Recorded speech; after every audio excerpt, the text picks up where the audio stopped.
Salut à tous, on est ici avec Bruce de la chaîne Y Penser. Salut. Et on va parler de Lost et on va après un peu approfondir des questions plutôt science dans Lost.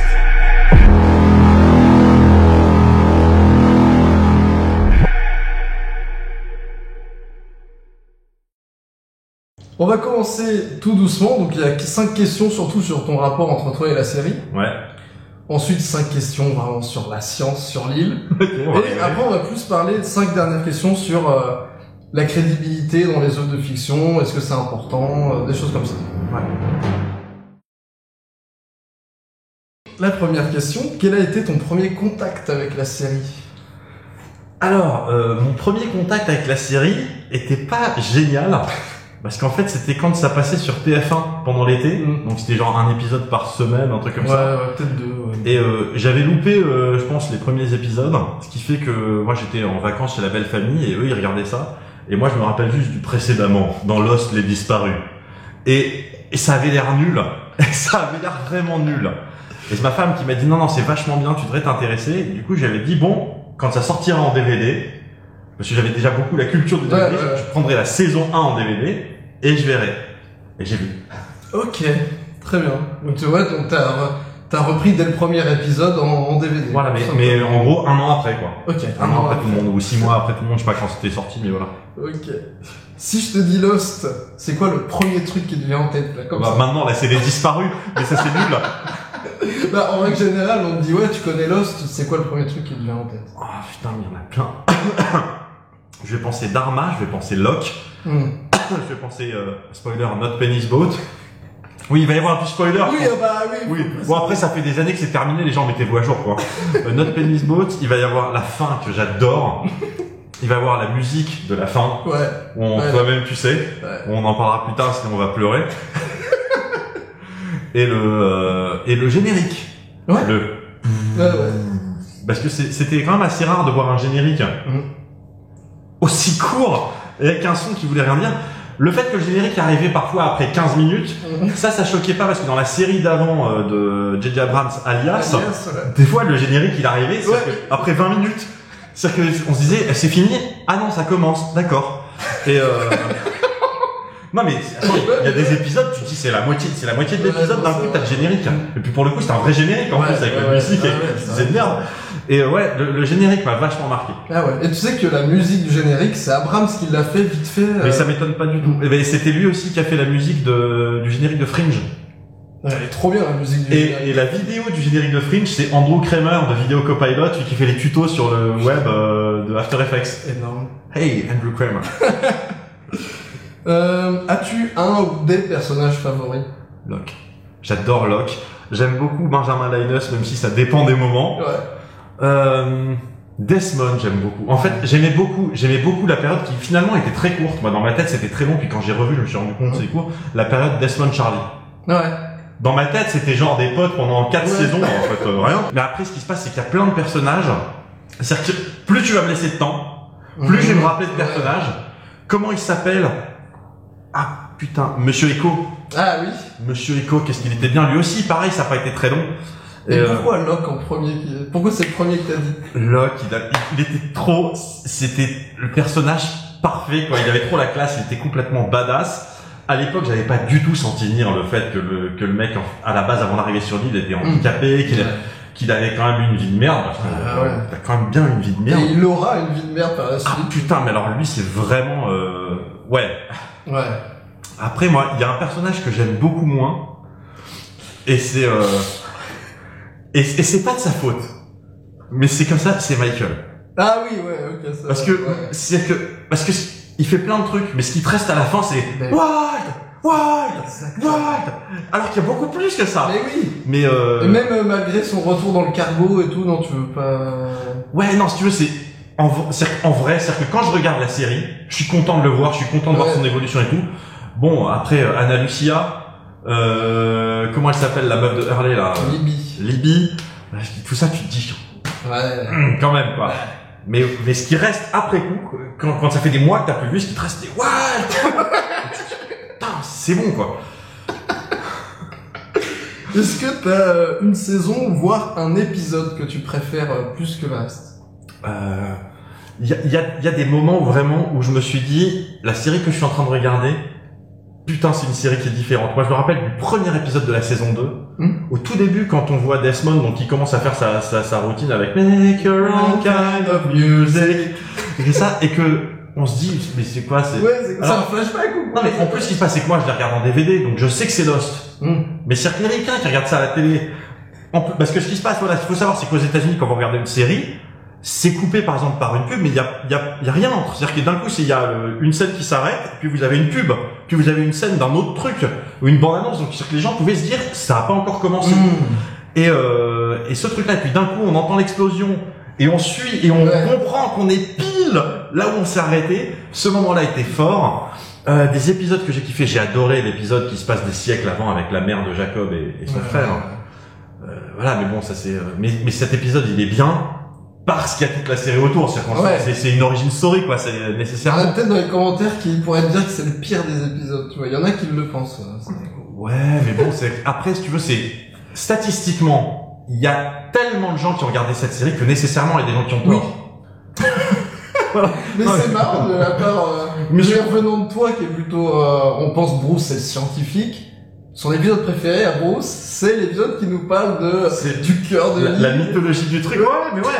Mais parce que c'est une fiction hein, à un moment donné. D'accord. Qu'est-ce qu'il y a d'autre? Il y a des moments il y a les deux derniers épisodes, ils m'ont mis à genoux hein.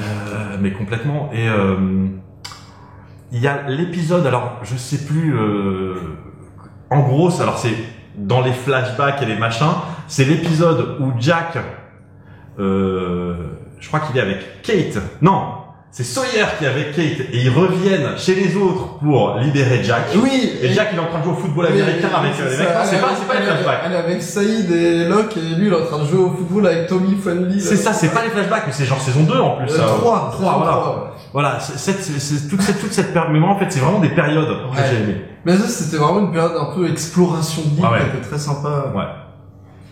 10 ans plus tard, quelle relation as-tu avec la série? La regardes-tu de temps en temps? L'as-tu conseillé à des proches? Est-ce qu'elle a changé quelque chose dans ton rapport avec la vie ou avec l'art de manière générale? Alors, la série, alors à chaque fois c'est pareil. À chaque fois, parce que j'ai dû la revoir 3 ou 4 fois quand même déjà. Revoir, en tout j'ai dû la voir 4 ou 5 fois en entier.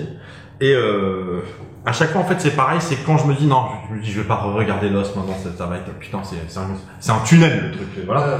Et puis tu regardes le début du premier épisode. Et puis tu te dis allez. Bah notamment la dernière fois que j'ai vu c'est quand ils l'ont remis sur Amazon Prime. Où là je me suis dit bon allez go. Je me suis même pas posé la question de savoir s'ils allaient mettre les sous-titres ou pas, parce qu'ils ont toujours des problèmes de sous-titres chez Amazon Prime, mais je me suis dit allez go et je me le suis regardé d'un trait. Je conseille la vidéo, enfin je conseille la série dès que je peux la conseiller. Quand on me demande des séries en général, je dis toujours moi il y a Lost et West Wing. Pour moi c'est mes deux séries phares. Après il y en a plein d'autres que j'adore. J'imagine bien. Voilà. Et ça a énormément changé ma façon de mais ça c'est pas que moi que ça, en fait ça a révolutionné la façon de faire des séries. C'est-à-dire que moi quand j'étais gamin, les séries c'était ce que j'appelle les one shot reset, ça veut dire que c'était à la fin de chaque épisode, on était revenu au point de départ. En gros, c'était Starsky Hutch, bon, il y a des méchants, on va voir les bons tuyaux, il sait où ils sont, on fait un dérapage en bagnole, on attrape les méchants et on est revenu au point de départ. Ensuite, il y a eu Twin Peaks, qui était la première vraie série où, mais bon, elle était barrée. Et il y a eu ensuite Aux frontières du réel, alias X-Files, qui elle était vraiment la première série où t'avais ces épisodes qui revenaient au début, mais en même temps t'avais une trame de fond et un machin. Mais ça partait un peu dans tous les sens. Et Lost, c'est la première fois que je me suis dit, putain, les mecs, ils ont conçu ça. J'avais un peu tort, mais c'est comme ça que je l'ai vécu. C'est-à-dire que les mecs ont conçu ça comme un film de 150 heures ou je sais pas combien il fait de long. Et je trouvais ça génial. Et c'est vrai que du coup, on arrive à un stade où on connaît tous les persos, on connaît toute leur histoire. C'est-à-dire que, limite, c'est-à-dire que je pense qu'il y a des fans qui seront capables de dire, oui, tel personnage secondaire, on connaît pas son background. Alors que si jamais tu te poses une question comme ça dans un film, tu te dis pas, ouais, lui, il a fait quoi comme étude? Là, t'as tous, on connaît tout de leur vie. Et c'est génial. Et je me frite régulièrement avec des gens, avec des potes, quand ils me disent que Lost c'était bien, mais que la première saison, que les 2 premières saisons, et que la fin c'est de la merde, et surtout quand ils ont pas compris. Enfin puis super. En fait, c'était un rêve. mais pas du tout. Mais en fait, ils étaient morts depuis le début. Non plus. Non, en fait, tout ce qu'on a vu, ils l'ont vraiment vécu. Et toi, t'as quel âge déjà, si je peux me permettre? Moi, j'ai 43 ans. Et donc, Lost, c'était il y a 10 ans, donc Lost, c'était si c'était... Non, mais c'était pour savoir si ça avait pu... je sais que vu que moi j'étais très jeune... 10 ans, c'était la fin, hein. Oui, 10 ans, c'était la fin. Ça a commencé il y a 15 ans, hein. Ouais. J'étais plus vieux que toi quand ça a commencé. J'étais plus vieux que toi maintenant. Alors toi, tu te rappelles pas quand ça a commencé? J'étais en CE1, c'était le soir, quoi. Moi, je dormais. J'étais en CM2. Voilà. Allez, merci, ça m'a fait plaisir. C'est dingue. Donc ça, c'était vraiment les questions tranquilles, voilà, sur toi et la série. Mais là, on va attaquer du croustillant. Allez.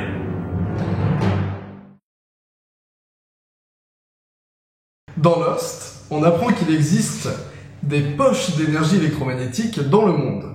Est-ce que ça existe réellement ou est-ce que ça pourrait exister? C'est quoi, Bruce, en gros, l'électromagnétisme? Alors, vaste question. Alors, déjà, l'électromagnétisme, qu'est-ce que c'est? L'électricité, les gens voient bien ce que c'est à peu près. Les aimants, le magnétisme, les gens voient à peu près bien ce que c'est. Et ce qui se passe, c'est qu'on a découvert, c'est Maxwell qui a vraiment tout unifié, mais on commençait déjà à le pressentir quelques décennies avant, mais Maxwell, ça doit être de mémoire 1864. Je vérifie de mémoire, si ça se trouve, mais en tout cas, c'est à peu près cette époque-là. Et on s'est rendu compte que l'électricité et le magnétisme, c'est la même chose. C'est 2 facettes de la même chose. Du coup, ça a commencé à s'appeler l'électromagnétisme. L'électromagnétisme, en fait, ça va pas être simple. On va faire ça vraiment au plus simple. Les ondes électromagnétiques, c'est toutes les ondes, tout ce qui est radio, lumière, micro-ondes, les ondes du téléphone, les ondes du Wi-Fi, tout ça, toutes ces ondes, c'est des ondes électromagnétiques. Une poche d'électromagnétisme, dit comme ça veut rien dire. Okay. Dit comme ça veut rien dire du tout. Ça veut pas dire que ça n'a pas de sens, mais c'est-à-dire qu'il faudrait plus d'explications pour savoir ce qu'ils entendent par une poche. Est-ce que ça veut dire que c'est une source de rayonnement électromagnétique? Auquel cas, des sources, il y en a plein. Okay. Tu vois, tu vas dans un gisement, il y a de l'uranium, je te garantis, des sources d'électromagnétisme, tu vas en avoir. Sachant qu'on est tous à divers degrés radioactifs. On irradie tous, en général, simplement de l'infrarouge. C'est pour ça, tu sais, les caméras thermiques, en fait, captent les infrarouges, parce qu'on émet des infrarouges. Simplement, là, la lumière qui me frappe, qui arrive jusqu'à, c'est des ondes. Comment je pourrais dire, voilà, ici, j'ai un aimant. On pourrait dire, voilà, cet aimant, autour de cet aimant, il y a un champ électromagnétique. Bon, c'est une poche électromagnétique. Voilà. Après, dire, sur Terre, il y a des poches électromagnétiques qui justifient le fait que, sur une île, liée au fond d'une grotte, une lumière très très vénère, qui transforme des mecs en fumée, voilà. Après, ça veut pas dire que le truc n'a aucun sens, mais ça veut dire que moi, c'est toujours la même chose. Tu vois, je vais faire une digression complète. Vas-y. Dans le film Une journée en enfer, donc Die Hard 3, tu l'as en tête ou pas? Non, le 3 pas du tout. Bref. Je sais même pas si j'ai... Dans Die Hard 3, très bon film. Ok. Très bon film. Ah ouais? Ouais, très très bon film. À un moment donné, t'as Samuel L. Jackson et Bruce Willis qui doivent ils doivent rejoindre un point qui est une station de métro. Et ils décident de se séparer. Et t'as Samuel Jackson qui prend une bagnole et qui va jusqu'à la station de métro, et puis t'as Bruce Willis qui lui il saute dans une bouche d'aération pour carrément rentrer dans le métro pendant qu'il est en train de rouler. Okay. Et ils arrivent donc pas tout à fait en même temps, mais c'est-à-dire que Samuel Jackson est bien dans la station de métro à la fin, et puis le métro explose, il se passe plein de trucs, peu importe. Et suite à ça, il y a Bruce Willis qui fait non mais de toute façon le métro c'était évident qu'il allait exploser parce qu'il y avait aucune chance qu'on puisse arriver en même temps. C'est sa conclusion. Le fait est qu'il a raison, le métro devait exploser, mais il a tort parce que s'il avait été avec Samuel Jackson, il serait arrivé les deux en même temps, et donc de toute façon, ils auraient pu y arriver en même temps. Et ce qui se passe, c'est que pour moi, il faut pas se tromper, et là je reviens au sujet, c'est que des fois, un personnage peut avoir une mauvaise explication, ça veut pas dire qu'il a tort. Ouais.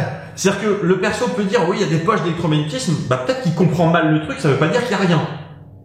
C'est-à-dire qu'il y a une poche d'énergie, un truc, c'est-à-dire que le fait qu'il se passe localement quelque chose, c'est possible, il peut y avoir, effectivement, je regrette, mais quelqu'un serait tombé sur un gisement d'uranium il y a 250 ans, il aurait rien compris. Il aurait dit, la roche, elle brille. On leur a dit, mais ta gueule, ça va, la picole, là, c'est bon, ça faut s'arrêter maintenant. Et ce qui se passe, c'est donc, les gars, ils disent, c'est une poche d'énergie électromagnétique. Je pense que l'explication qu'ils donnent est mauvaise. Ça veut pas dire nécessairement qu'il n'y a rien. Moi, je considère que D'accord. je vais pas aller jusqu'à dire que là, c'est possible, mais j'aimerais bien. Mais alors, j'avais pas du tout noté cette question, mais il y a un rapport entre l'électromagnétisme et les magnétiseurs, du coup. On sait qu'il y a un guérisseur, un moment, dans Lost, qui veut guérir Rose. Et il dit, ouais, nous, on prend l'énergie du sol. Alors, bon. Je sais pas si... Le magnétiseur, sur le principe, dans le monde réel, je dis pas que ça n'existe pas. Ah ouais, non, mais je dis que ceux qu'on trouve dans l'annuaire, eux, ils sont bidons. Peut-être que ça existe. Mais le gars qui dit, non, ça, non. Voilà. Maintenant, effectivement, c'est-à-dire que dès lors que, on imagine que sur Terre, il y a des points localisés très spéciaux, où il se passe des trucs au niveau de l'énergie. Est-ce que quelqu'un serait capable de faire quelque chose?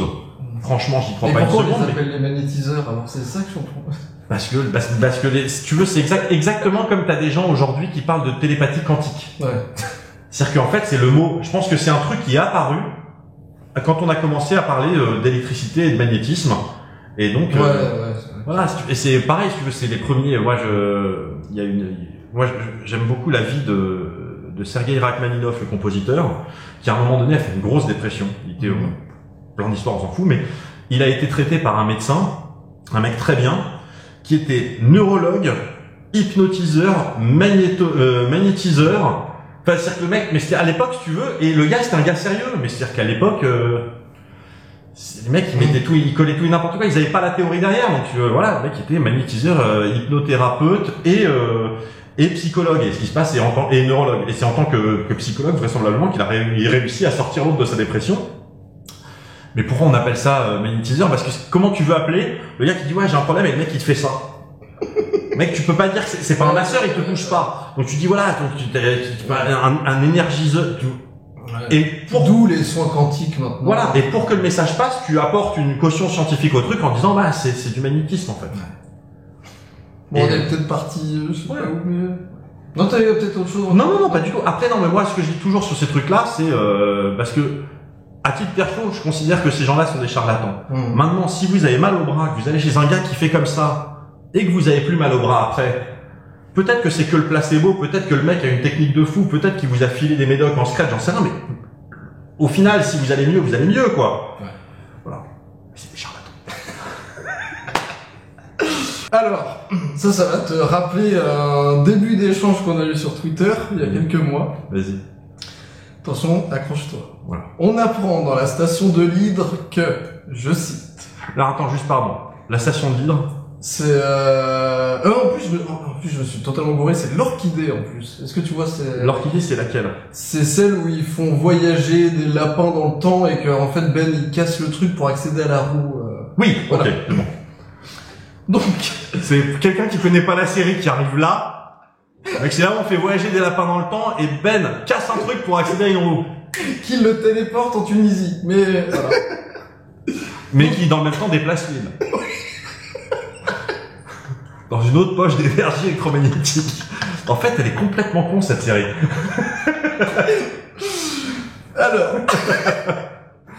on apprend dans la station de l'Orchidée que, je cite, la quantité importante de matière exotique sous l'île englobe son rayon électromagnétique dans une sorte d'effet Casimir qui affecte son espace-temps.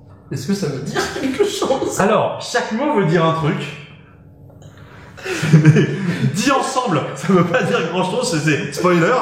Bah non, la matière exotique, alors je sais plus à quel type de particules ça correspond. En gros, tu sais que donc il y a différents types de particules qui composent la matière. Donc t'as les quarks, les électrons, les photons, les neutrinos. Et en fait, il y a, alors je sais plus lesquels, mais il y a toute une famille de ces particules qu'on appelle la matière exotique. Je suis incapable de dire comme ça de tête lesquelles. Donc ça c'est une chose. Rayon électromagnétique, on a dit, voilà, donc j'avais dit c'est un rayon lumineux, hein, voilà. Et alors l'effet Casimir, c'est un effet quantique. Alors que je confonds souvent avec l'effet tunnel. Je vais juste être sûr de pas me planter. En gros, l'effet Casimir. Est-ce que je peux juste prendre 3 secondes vérifier avant de dire de la merde? Donc, l'effet Casimir, qui a été découvert par un mec qui s'appelait Casimir. C'est ce qui en France fait très con, mais dans le reste du monde ça passe. Hein. En France ça fait très très con. J'étais là genre. Et donc l'effet Casimir, le principe c'était à la base c'était une expérience qui avait mis ça en évidence, qui était en fait quand t'as deux plaques de métal qui sont très très proches l'une de l'autre, mais quand je dis très très proches, c'est vraiment très très très proches. À un moment donné, les deux plaques s'attirent et se collent. Et en fait, on n'arrivait pas à comprendre. C'est-à-dire qu'on fait le vide autour et tout. Et on n'arrive pas à comprendre pourquoi le fait qu'il y ait, alors qu'il y ait du vide, pourquoi est-ce que d'un coup ça a bougé. Et l'idée c'est que les ondes électromagnétiques pour le coup, enfin c'est les particules autour, mais sous leur aspect, parce que les particules ont un aspect corpusculaire, un aspect ondulatoire, sous la forme d'onde en gros, la longueur d'onde de ces particules faisait qu'elles n'avaient pas la place de se propager entre les deux plaques pour pousser, pour maintenir la pression. Ce qui fait qu'en gros, celle qui était à l'extérieur appuyait sur les plaques et que à l'intérieur t'avais rien qui repoussait. Je simplifie à mort, hein. Mais du coup c'est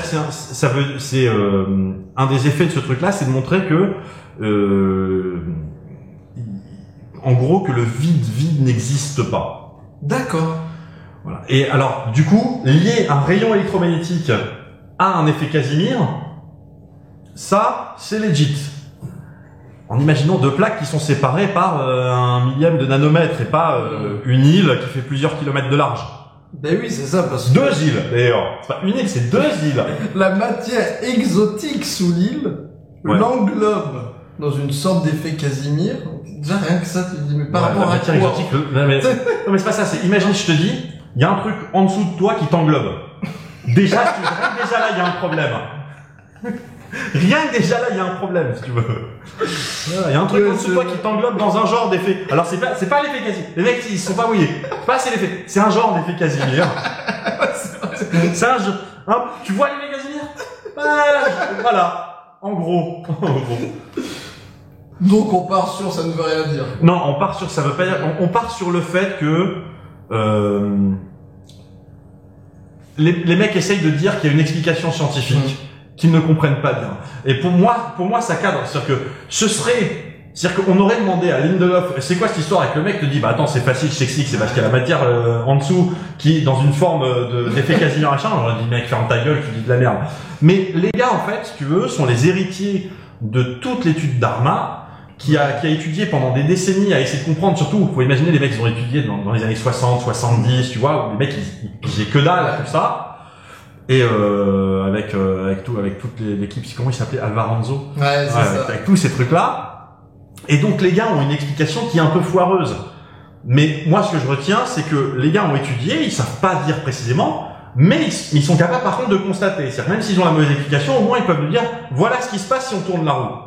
C'est vrai que j'ai jamais vu ça sous cet angle-là que. Moi ça me pose pas de problème qu'un personnage ait une explication à la con. Si c'est admis que le personnage peut se planter. Ouais, non mais c'est pas mal. Hein. C'est-à-dire que les mecs ne comprennent pas en fait. Alors que tu vois, si c'est l'auteur qui donne cette explication, tu te dis mec, tu dis de la merde. Tu veux pas juste employer des mots. Oui, en fait, c'est l'île de Schrödinger. Non. Donc troisième question. Alors là, on va viser plus mathématiques. On apprend dans The Lost Experience que les chiffres 4, 8, 15, 16 entre 42 sont les facteurs fondamentaux de l'équation de Valenzetti, une équation qui prédirait la fin de l'humanité. Pour celle-ci, les showrunners se sont inspirés d'une réelle équation créée par l'astrophysicien Brandon Carter. Ouais. La connais-tu? Penses-tu qu'il est possible de prédire une fin de l'humanité avec les mathématiques? Et as-tu un avis, sur l'idée que l'espèce humaine sera à l'origine de sa propre disparition? Alors, il y a plusieurs questions. Ouais. Alors déjà, moi, ce qu'il faut savoir, c'est qu'à l'époque, j'avais cherché partout des infos sur l'équation de Valenzetti, parce que aujourd'hui, c'est hyper facile. Maintenant, il y a Wikilost, il y a tout. Maintenant, on a toutes les réponses à tout, mais à l'époque, mais trouver des infos, c'était compliqué, quoi. Moi, à l'époque, je croyais que c'était un vrai truc. Moi, je pensais qu'il y avait une vraie équation de Valenzetti et tout, et que le mec avait sorti encore un truc bidon autour de ça, tu vois. Et en fait non, cette équation n'existe pas. Maintenant, basée sur une équation réelle, j'avais entendu, mais je connais pas l'équation en question. J'ai toujours cherché moi un lien entre ces nombres, parce que je me dis 4, 8, 15, 16, je me dis mais là c'est x2, ensuite c'est x-1, mais plus 1, ça veut rien dire, mais 23 c'est un nombre premier, et puis 42. comme par hasard 42. Comme par Tu hasard. dis, waouh. Et après, ce qui se passe, c'est que bon, après, quand on connaît un peu le boulot alors je sais pas dans quelle mesure J.J. Abrams était dans le coup ou pas sur cette histoire-là. Ouais, pour les noms, c'est vrai qu'on peut pas savoir. Mais si tu veux, c'est dans Alias, il y avait quand même la machine de Rambaldi. Exactement. Voilà, et d'ailleurs, cette machine de Rambaldi. Enfin bref. Ouais, c'est-à-dire que maintenant, à savoir, est-ce que mathématiquement, on pourrait déterminer la fin de l'humanité? Alors, j'ai envie de dire mathématiquement, on pourrait sans doute déterminer la fin de l'univers, ou à quel moment est-ce que la Terre n'existera plus. Mais marquer la fin de l'humanité, il y a tellement de paramètres qui rentrent en jeu, parce que ça dépend de ce que toi et moi on va faire ce soir, ça dépend de ce que les gens sont en train de faire maintenant, ceux qui sont en train de bouffer, ceux qui sont en train de mater cette vidéo au chiottes. Enfin, genre, tout ça c'est des facteurs qui affectent la théorie du chaos, c'est des facteurs qui affectent à différents niveaux l'histoire globale. Alors, il y a tout un courant de pensée qui laisse entendre que, en fait, ça affecte qu'un tout petit peu. C'est les mêmes histoires que les voyages dans le temps où on te dit, en fait, tu peux affecter qu'un tout petit peu des détails, mais l'histoire, elle est de toute façon prédéterminée. Auquel cas, tu te dis, si elle est prédéterminée, peut-être qu'il y a une équation derrière qui permettrait de dire, mais c'est pas que la fin de l'humanité, de dire à quel moment est-ce que, je sais pas moi, à quel moment est-ce que la tour Eiffel ne tiendra plus debout à cause de la rouille? Le mec dit, c'est facile, c'est le 28 août 16 833. Et je te dis, voilà. Mais sinon, j'ai quand même envie de dire, après ce qui se passe, c'est que justement pour le coup, la mécanique quantique, s'il y a un truc que nous a appris la mécanique quantique de façon à peu près certaine, c'est que rien n'est sûr. C'est qu'il y a beaucoup de choses qui sont aléatoires, c'est qu'on a démontré qu'il y avait des choses aléatoires. C'est qu'on a démontré qu'il y avait des choses qu'on ne pouvait pas prédéterminer. À l'échelle microscopique. Est-ce que ça peut nous affecter à notre échelle? J'ai envie de dire que oui et non. Je me mouille pas, si tu veux.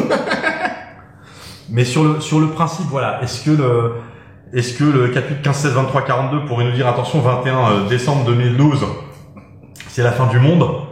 Non. Je pense pas. Okay. Est-ce que tu as un avis sur la question que l'humanité serait à l'origine de sa propre disparition? Alors ça pour le coup, bon, c'est très difficile à prédire, mais en tout cas, c'est clairement possible. L'humanité est tout à fait capable de se mettre un terme. Ça, il n'y a aucun souci. On sait faire, on est compétent. Et la question, c'est est-ce que ça va être le cas ou pas? Je ne sais pas. Et c'est-à-dire que même en admettant qu'à un moment donné, on soit dirigé vraiment dans le monde entier par des cinglés qui disent, bon, ça y est, l'humanité, c'est terminé. Est-ce que la vie trouverait pas quand même un chemin? Est-ce qu'il y aurait pas toujours un mec pour s'en sortir quelque part, une nana ailleurs, et puis quelques groupes, et puis à la fin, voilà, je ne sais pas. Mais voilà, maintenant, savoir si à l'échelle globale, je pense qu'effectivement, les prochaines grosses catastrophes auxquelles sera confrontée l'humanité, globalement, ce sera de notre faute. Voilà. On n'est pas à l'abri qu'il y ait un météorite qui nous tombe sur la gueule, sauf que les météorites, on les observe. C'est ça. On sait dire, maintenant, on sait prévenir tellement de choses.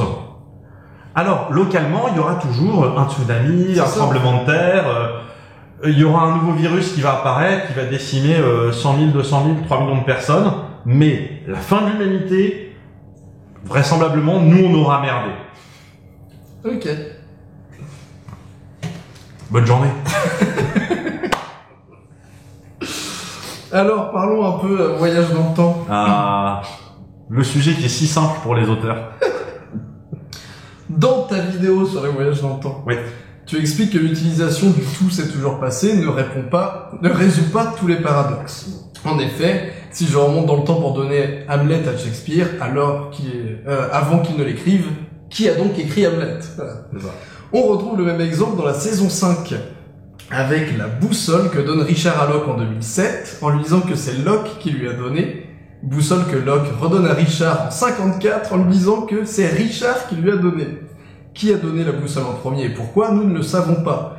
Quel est ton avis sur la question? Et y aurait-il, quand on utilise le tout s'est toujours passé, quand même un moyen d'éviter ce genre de paradoxe? Et il y a, si je me rappelle aussi, un autre moment où il y a un truc assez similaire, c'est quand, comment il s'appelle ce personnage? Faraday, non? Faraday, voilà. Le fils de Hawking. Faraday, cet acteur qui joue toujours comme ça, La lumière est pas vraiment... je suis complètement descendu. Et que il dit à Desmond, il dit tu vas me voir à l'université d'Oxford et tu me donnes ces nombres-là.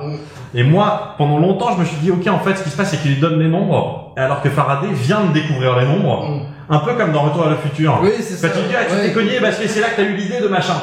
Et sauf que en fait, il me semble, maintenant j'ai le doute, mais il me semble à le dernier revisionnage qu'en fait, quand il lui donne le nombre, l'autre il n'a pas encore trouvé les nombres. Mais il vérifie après, il dit oh putain ça marche. Auquel cas, qui les a trouvés ces nombres? Oui, parce que moi en fait ce que je m'étais toujours dit c'est que tu sais à la fin de l'épisode il découvre que Desmond est sa constante à lui depuis le début.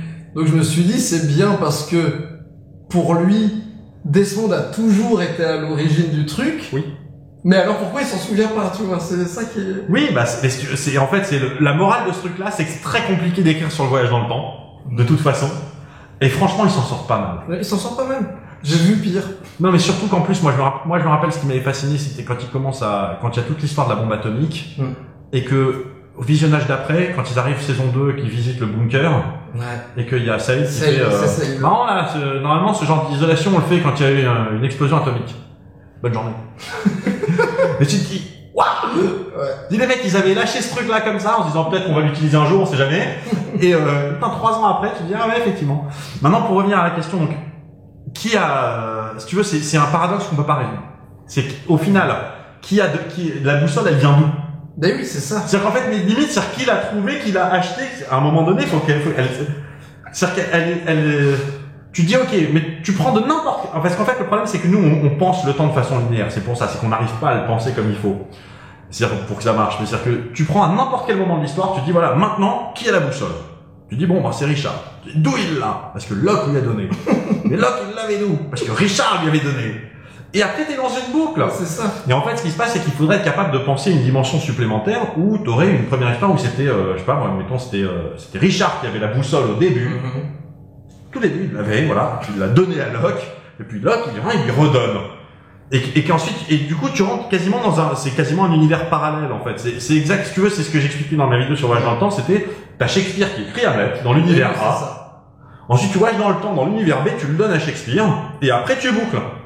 Il y a pas de moyen. Qui a écrit? Bah, c'est bien Shakespeare qui l'a écrit, mais dans l'univers A. Mais pour toi, c'est le seul moyen de résoudre. Bah oui, parce que c'est pas satisfaisant, sinon, à un moment donné. Après, c'est aussi parce que nous, on a cette idée-là, parce qu'on vit le temps de façon linéaire, même pas de façon genre où tu peux arrêter, où tu peux, c'est même pas juste linéaire, mais on peut le prendre dans l'autre sens. C'est que nous, le temps va toujours dans un seul sens, et ça s'arrête jamais. On a l'impression que ça peut aller plus vite, que ça va moins vite. À cause de nos déplacements, tout ça, relativité restreinte et générale, ça va effectivement plus vite ou pas, mais c'est tellement rien qu'on s'en rend pas compte. Et donc, du coup, si tu veux, pour nous, il faut bien qu'il y ait un avant et un après, mais il y a rien qui dit qu'il fallait qu'il y ait un avant et un après. Donc voilà, cette boussole-là, et sans doute, c'est pas tout à fait un hasard que ce soit une boussole. Oui, c'est ça. Bon après, en vrai, il lui aurait donné un tournevis. Moi, je serais là à dire, c'est pas tout à fait un hasard si c'est un tournevis. Non, c'est vrai que la boussole, il y a vraiment ce truc perdu dans l'espace. Ouais, et puis ce truc c'est par là qu'il faut aller, quoi. Ok. C'était tellement bien cette série, putain. Tu vois, j'avais oublié le coup de la boussole. Mais tu vois, là, mais en même temps, je me dis, ça va être un tournevis, on serait en train de parler du livre Turn of the Screw. Mais non, mais c'est voilà, après, les mecs, ils ont lâché tellement de trucs. Les mecs, ils ont lâché tellement de trucs que du coup, tu peux te raccrocher à ce que tu veux. C'est ça. Comment expliquer, on va rester dans le même thème à peu près. Comment expliquer que la règle du tout s'est toujours passé ne s'applique pas pour Desmond, avec ton regard scientifique, mais aussi de consommateur de séries? Vois-tu cette exception comme un bullshit scientifique, une nuance poétique pour le personnage caractérisant son côté spécial, une incohérence, une facilité scénaristique ou autre? Alors, mon explication, qui n'engage que moi, c'est que donc Desmond, je crois que c'est dans la fin de la saison 2, hein, où il met l'effet de ton de la clé, et donc là, à ce moment-là, la matière exotique sous l'île l'englobe dans une forme d'effet Casimir. Non, pour moi, c'est clairement lié à cet événement-là. Ouais, moi aussi. C'est cet événement-là qui fait qu'il est si particulier et que d'ailleurs c'est toute une trame de la saison 3 où le mec voit des trucs à l'avance. Et c'est marrant d'ailleurs, moi c'est tout ça qui m'avait fasciné avec l'histoire avec Charlie, et c'est pour ça que j'avais l'impression qu'ils avaient une histoire super longue entre eux. C'est le cas où il dit à chaque fois il essaye de lui éviter la mort, jusqu'au moment où il dit bon, de toute façon ça va finir par arriver. Et cette fois-là, ce serait bien que je l'évite pas parce que c'est si tu veux sauver Claire, il faut que c'est tellement parfait, on s'en fout du coup de pourquoi lui. Voilà, pourquoi lui, il a tourné. En vrai, regardez les faits. Le mec va sous la station, il tourne une clé, il se retrouve à poil, quelques kilomètres plus loin, en se rappelant plus trop bien de ce qui s'est passé. Exactement. Voilà. Et il a des visions de l'avenir. Donc c'est-à-dire qu'à un moment donné, pour moi, c'est quand je regarde ça, je me dis j'ai pas de problème. Par contre, faut pas m'expliquer que c'est scientifique. Oui, mais vu qu'on t'explique pendant toute la saison 5, non, tu peux rien changer, pourquoi lui, genre ça te dérange pas, toi, de dire, non, grâce à l'explosion, lui, il est pas dans le même espace-temps où il peut... Alors, si tu veux, maintenant, c'est un truc... Une des choses qu'a tenté de montrer Einstein, avec ses théories de la relativité, c'est que le passé existe toujours quelque part et le futur existe déjà. En gros, si tu veux, c'est exactement comme tu aurais un film sur un DVD, tu mets un arrêt sur image sur une image, le film d'avant, tu peux toujours le voir, il est toujours là, le film d'après, il est déjà là, même si tu l'as pas encore vu. Je schématise, mais il y a un peu de ça. Et ce qui se passe, c'est que tu peux te dire, voilà, alors tu te dis, mais ouais, notre liberté, alors si moi, au lieu d'aller à gauche, je décide d'aller à droite, et tu te dis, voilà, mais c'est parce que nous, on a cette vision-là, de, encore une fois, le temps marche que dans un sens, mais ce qui se passe, c'est que faut imaginer plutôt comme si toute l'histoire de l'univers avait eu lieu. Voilà, tout s'est déroulé. Et maintenant, ce qui se passe, c'est qu'on revit le truc. Donc, toutes les décisions qu'on va prendre, on les a déjà prises.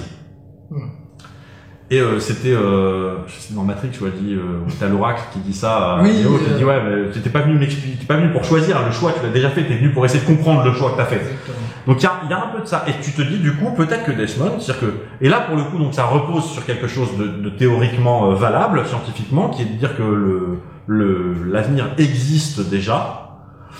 Et de ce point de vue-là, Desmond, effectivement, parce que matière exotique, parce que l'effet Casimir, je sais pas quoi, lui, il accède justement à une tranche de futur.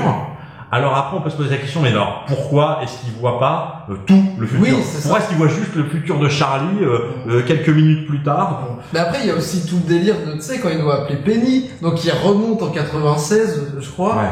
Donc là, il change bien des trucs, tu vois. C'est ça aussi. Ah non, mais c'est ça. Et alors, il change, oui et non. Parce que ce qui se passe, c'est que on sait pas s'il l'avait pas déjà fait à l'époque. Il y a rien qui nous dit qu'il l'avait pas déjà fait à l'époque. Ouais, c'est ça qui est fou. Ouais. Ah là là. C'est ça qui est beau, putain. Non mais voyage dans le temps, en fait, pour vraiment, si on veut creuser la question du voyage dans le temps, il faut pas penser de façon linéaire. Parce que si tu penses de façon linéaire, de toute façon ça foire. Parce que soit à un moment donné tu fais un truc qui fait que du coup tu devrais plus exister. C'est ça. Parce que tes parents seraient pas rencontrés parce que je sais pas quoi.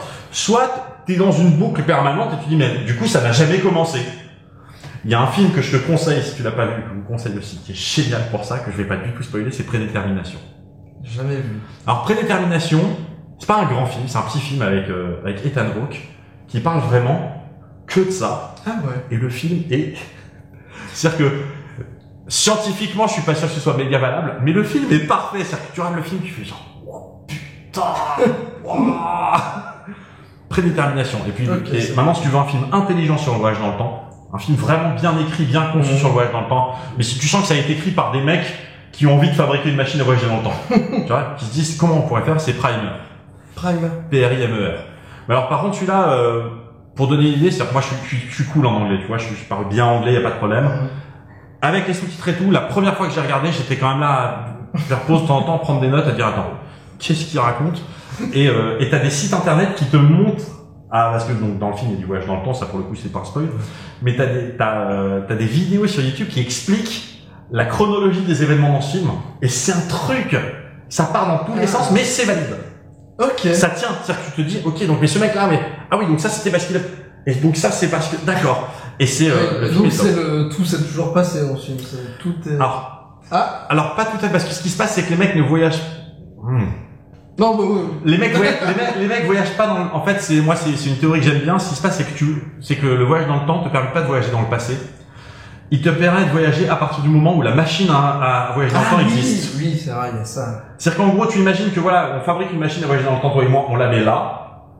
On pourra remonter le temps jusqu'à être dans cette machine, mais pas avant. C'est vrai que ça j'aime bien aussi. Et voilà, mais ça c'était moi, c'était un truc que j'avais gueulé contre Hawking, enfin je lui avais pas dit à lui, puisque je ne sais pas, mais Hawking qui à un moment donné avait dit, mais c'était pas un truc sérieux, c'était genre limite il parlait comme ça, il disait voyage dans le temps ça existe pas, sinon on aurait déjà croisé des gens qui viennent du futur pour nous dire hey salut les gars. C'est vrai que ça résout bien cette question. Et moi j'avais dit bah déjà d'abord les gars s'ils peuvent pas remonter plus loin que la machine, tant qu'elle existe pas. Ensuite ce qui se passe c'est que des gars qui disent qu'ils viennent du futur, on en a déjà croisé, on les met à l'asile, en général on a raison. Et le troisième point, c'est si on invente la machine à voyager dans le temps dans 30 000 ans, puisque les mecs ils en auront à foutre d'aller en 2014 pour aller voir Stephen Hawking quoi. Peut-être que les mecs pour eux c'est le Moyen-Âge quoi. C'est comme si je disais on invente une machine à voyager dans le temps, qu'est-ce qu'on fait? Viens on va en 887. Il y a un maréchal Ferrand que j'aimerais bien rencontrer en Franche-Comté. Ça n'a pas de sens. Voilà. Excellent. Je sais pas pourquoi on parle de ça maintenant.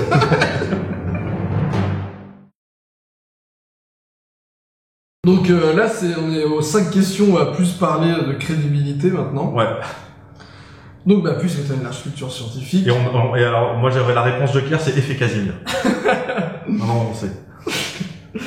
Du coup, est-ce que t'éteins ton cerveau avant de regarder ou de lire une œuvre de fiction? Souhaites-tu qu'une fiction se base sur un minimum de base solide scientifique ou t'autorises-tu à imaginer que tout est possible, à accepter que le scénario ne repose sur rien de concret? Toute œuvre confondue, pas forcément Lost. J'ai aucun problème à ce que on m'amène dans un monde où les divinités non seulement existent, mais on sait qu'elles existent, on a la preuve, où il y a des bêtes cheloues, des licornes, des dragons. J'ai aucun problème avec ça. J'éteins pas mon cerveau pour autant. Ce qui se passe, c'est ce que je demande, c'est que si on commence à me donner des infos scientifiques, c'est-à-dire que si on essaie de me faire croire que l'univers qu'on va me montrer, c'est un univers qui est scientifiquement valable, faut que ce soit scientifiquement valable, au moins dans le cadre de l'histoire qu'on me raconte. Ce que j'aime pas, le seul truc vraiment que j'aime pas, c'est quand tu sens que les mecs inventent des règles, changent les règles au fur et à mesure pour que ça colle à ce qu'ils ont envie de faire. Mais as-tu vu Endgame par hasard? À un moment, ils sortent des... Tony, qu'est-ce qu'il dit? Une forme de Mobius inversée pour remonter dans le temps. Bon, alors ça, si tu veux, c'est... Ça, qu'est-ce que tu fais? Tu t'enlèves ton cerveau? Oui, ça, j'ai pas de problème avec ça. Je me dis, ça marche. Si tu veux, pourquoi? Parce que ce qui se passe, c'est que Tony, ça fait très longtemps qu'on sait que c'est un génie, que le mec, il pige tout ça. C'est dans le premier Avengers, il y a, je sais plus qui c'est, je crois que c'était Natasha qui dit, mais quand est-ce que t'es devenu un expert en physique nucléaire, je sais pas quoi, et qui dit cette nuit. Et voilà. Ouais. Donc ça, on a admis ce truc-là. Bon, après, voilà, c'est Avengers, quoi, tu vois. Oui, voilà. On a pris quelques souplesses avec, tu sais, c'est comme l'explication de l'ancienne, là, la prof de Dr. Strange. De Dr. Strange, comment ça s'appelle? C'est l'ancienne. Oui, c'est l'ancienne. The oldest one, je sais plus. Quand elle explique à Hulk, les différentes trames temporaires. Elle dit, voilà, tu vois, cette ligne-là, et en fait, pour moi, c'est comme dans Interstellar. Quand les mecs sont ils sont dans le vaisseau pour aller dans le trou de verre. Et qu'à un moment donné, ils se rappellent qu'ils ont public, ils disent, trou de verre, c'est facile, tu vois, cette feuille, en fait, si tu l'applies, tu vois, ça c'est le chemin le plus direct du point A au point B. Le pilote, il est en courant, si tu veux, les mecs, ils sont à 200 mètres. Donc, tu veux ça fait partie du langage cinématographique qui me dérange pas. Je sais qu'à un moment donné, il faut cette explication parce qu'il y a des gens qui, sinon, vont être perdus, ils savent pas ce que c'est qu'un trou de verre, si tu veux. Et du coup, tu dis, ok. Et donc, moi, j'avais besoin, si tu veux, j'aurais pas aimé que dans Endgame, les mecs se disent, on a qu'à simplement remonter le temps. Non, il faut quand même. Voilà. Et là, t'as Ant-Man qui dit, mais attendez, moi j'étais coincé, voilà ce qui s'est passé, et que t'as Stark qui dit, et si on retourne le truc? Ah merde, ça marche. Voilà, ok, voilà, les mecs, ils ont bossé. Tu dis, voilà, en réalité, peut-être qu'il aurait fallu qu'ils bossent 19 ans, ça aurait rien donné, ça aurait fait un film très très mauvais. Voilà. Donc, si tu veux, moi, ça me pose pas de problème de ce point de vue-là. Si les mecs, c'est un truc, par exemple, qui me gaffe souvent dans un film, je vais prendre un exemple tout con, c'est Spider-Man 2. Que j'aime beaucoup, j'adore Spider-Man 2. Mais donc, si tu veux, t'as Doc Ock qui a inventé un système de fusion à froid pour fabriquer, limite, une source d'énergie illimitée. Genre, le mec, il a fabriqué une étoile dans son labo. Donc tu dis, le gars, c'est un génie, il a inventé ce truc-là, c'est fou. Et on passe complètement en scred le fait qu'il a des bras articulés connectés sur son cerveau qui dirigent par la pensée. Genre, non, mais ça, c'est normal. Ça, c'est la base. Et tu dis, c'est-à-dire que souvent les films font ça, c'est-à-dire qu'ils t'inventent un truc qui mériterait son propre film, qui te passe dans, ok, pour te vendre l'autre invention du gars. Ça peut pas reposer sur 3000 inventions non plus. Et voilà, donc moi ça j'aime pas dans les films, mais après si tu veux, moi c'était Astier qui disait ça à propos de Kaamelott, qui disait moi dis-moi je crois pas à la magie, je crois pas en Dieu ni rien, les religions machin je m'en fous. Et il dit bon bah dans Kaamelott il y a la magie, il y a les dieux, il y a les trucs, c'est pas grave. C'est dans l'histoire qu'on raconte, c'est quelque chose qui existe, et puis voilà, ça existe. Ouais, c'est ça. Donc moi, si tu veux, dans Lost, le fait qu'il y ait des personnages un peu mystiques, avec une puissance qui vienne des tréfonds de la Terre, tout ça, ça me pose aucun problème. Dès lors qu'ils inventent pas, c'est-à-dire que ça change pas de règles au fur et à mesure. Ouais, c'est ça surtout. Mais en fait, c'est ça, il y a plein de gens qui vont pas être d'accord. Ils vont dire ouais, change les règles tout le temps. Non, ils changent pas les règles. Ils changent les explications. Moi, vu que j'ai pas le bagage scientifique, moi, on peut me raconter un peu tout. Tu vois, dans un film, je serais ok, je te crois. Mais tu vois, par exemple, vu que j'ai un regard par exemple de musicien, si je vois un guitariste et que la musique, ça fait pas ce qu'il joue, ça vraiment, ça va me faire péter des câbles. Alors, je vois ce que ouais, est-ce que c'est pas pareil en soi, non? Non, pas autant. Mais il y a un équivalent de ça. Il y a un équivalent de ça, par exemple, c'est quand t'as un hacker. Ah oui. Qui dit est-ce que tu peux nous faire rentrer sur le site du FBI? Et le mec, il prend comme ça, il met genre un casque, comme ça, il fait avec sa paille, et puis d'un coup le mec il commence à faire comme ça, et il regarde à côté. Mais en plus t'as l'impression de regarder, je sais pas si tu te rappelles dans Bruce tout puissant, quand t'as Jim Carrey qui répond à toutes les prières du monde, il fait comme ça. Donc le mec il est comme ça, il fait ouais, et puis tu vois plein de pop-up qui s'ouvrent sur sa tête, il fait voilà j'y suis. Non, ça non. Mais ça m'empêche pas de regarder la fin du film. Oui. Je sais que c'est un truc qui a été, mais pour moi si tu veux c'est un peu, c'est pas tout à fait, c'est un peu plus qu'un faux raccord. Mais je me dis bon voilà, c'est les mecs qui ont fait le film, ils savent pas comment ça se passe en vrai. Ouais. Là où par exemple dans Matrix Reloaded, quand t'as Trinity qui re-rentre dans la matrice alors qu'elle devait pas y aller pour désactiver le truc, elle tape des commandes sur l'écran. Plus trop le... Ces commandes-là sont des vraies commandes qui permettent d'accéder à un réseau, si tu veux. Ah ouais. Alors, il y a pas tout, il manque des choses et tout, mais c'est des vraies commandes qui permettent d'aller sniffer tout un réseau pour voir où se connecter, tenter une connexion sur un port donné. Voilà, c'est... Ok. Il s'était fait chier à faire ça. Ouais. Et c'est mieux que... À la limite, je préfère quand tu veux, quand dans d'autres films, ils font limite genre pour pirater, t'as un truc un peu visuel. T'as limite le mec qui met un casque de réalité virtuelle, il doit aligner des cubes. Et tu te dis, ça... ok, au moins c'est joli, c'est visuel. Ils font pas genre, c'est pas genre le mec qui fait un transfert de pognon. T'as déjà transféré du pognon dans le compte à un autre compte, si tu veux. T'as pas un truc qui s'écrit en gros avec le truc des comme ça.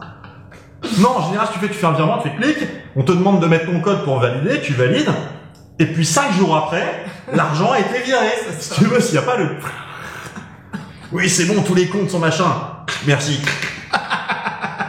Ça, voilà, ça c'est le langage des films. Pour moi, c'est du langage. Pour moi, c'est des facilités. Voilà, pour moi, c'est un peu moins fort qu'un Deus Ex Machina. Ouais. Mais c'est un peu dans la même logique que Deus Ex Machina. Je dis, bon, voilà. C'est-à-dire, là où pour moi c'est un Deus Ex Machina, c'est si par exemple le mec a besoin de faire l'opération en 30 secondes, parce que dans 30 secondes tout explose, et qu'il fait comme ça, et qu'il arrive au bout de 28 secondes, alors qu'en vrai tu te dis ce qu'il est en train de faire, juste pour l'écrire il faudrait 2 heures. Là tu te dis c'est un Deus Ex Machina, moi ça me fait chier, ça empêche pas les gens de regarder le film, tu vois, voilà, mais c'est des habitudes.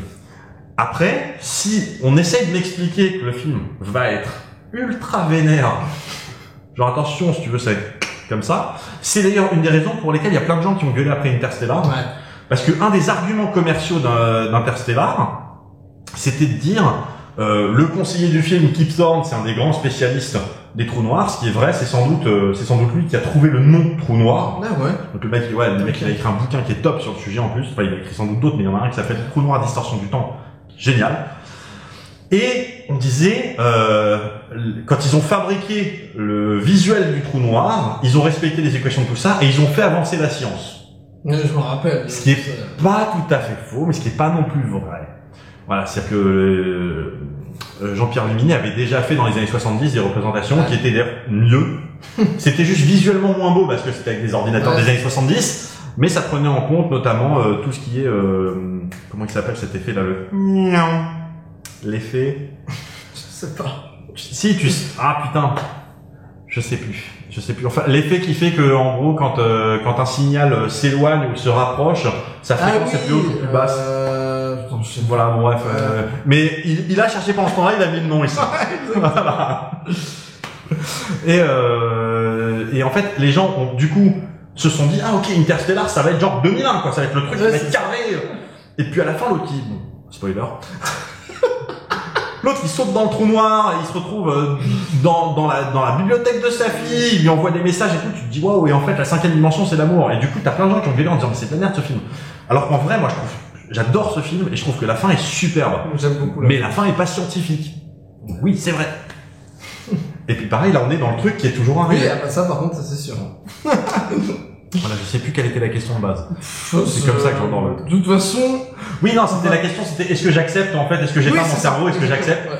Donc voilà, donc moi, une série comme Lost, ce que j'attends d'une série comme Lost, c'est, on me dit, hey, regarde, il y a un nouveau mystère, hey, un autre mystère, hey, un autre mystère. J'attends qu'on résolve les mystères. Voilà. Je veux des réponses. Il y a des réponses qui me satisfont pas. Il y a des réponses où je me dis, ouais, ça me fait chier. Mais c'est répondu. Les ours polaires. Ouais. Au début, on t'en fait un truc, genre, c'est waouh. En fait, c'est juste, ouais, les mecs, ils faisaient des expériences, ils se sont dit, tiens, si on faisait ça avec des ours polaires. Puis à un moment donné, on a ouvert les cages et puis ils se sont barrés. C'est une explication à la con, mais c'est une explication. Mais il y a encore des gens qui m'expliquent que les ours polaires, on n'a jamais su. Si, on sait. On sait, voilà. C'est juste que, alors, c'est vrai qu'à l'époque, t'as en même temps Walt, qui lit une BD. Oui, bah dans la BD, t'as un ours polaire. Mais je pense que l'idée qu'ils rêvent tous et tout, ça vient de là. Mais à la base, mais oui. Mais puis, et puis je pense qu'à la base, les scénaristes, ils voulaient laisser entendre que c'était Walt qui créait tout ça. Ouais. Voilà. Et ça, moi, ça me dérange pas qu'ils aient changé d'avis au milieu, dès lors qu'ils ont répondu à la question. Encore une fois, je peux comprendre qu'on n'aime pas les réponses apportées. Mais ils ont répondu. Alors. D'ailleurs, ils répondent à ça aussi dans l'épilogue de Lost. Oui, ben oui. Hein, que beaucoup d'entre vous n'ont pas vu. Et en plus, rien qu'hier, j'ai encore eu un commentaire de quelqu'un qui m'a dit mais où est-ce que t'as trouvé cette scène où il y a Walt qui monte dans le van? Je dis, mais c'est l'épilogue, t'inquiète, tu vas le trouver facile sur YouTube. Et on n'a pas parlé du jeu en réalité augmentée, là, enfin du jeu. Oui, non, on n'a pas parlé. De Alvarenzo avec les vidéos de Rachel Blake. Ouais, t'avais suivi tout ça, toi? Putain, j'ai pas tout vu, mais j'ai suivi un paquet de trucs, c'était tellement bien.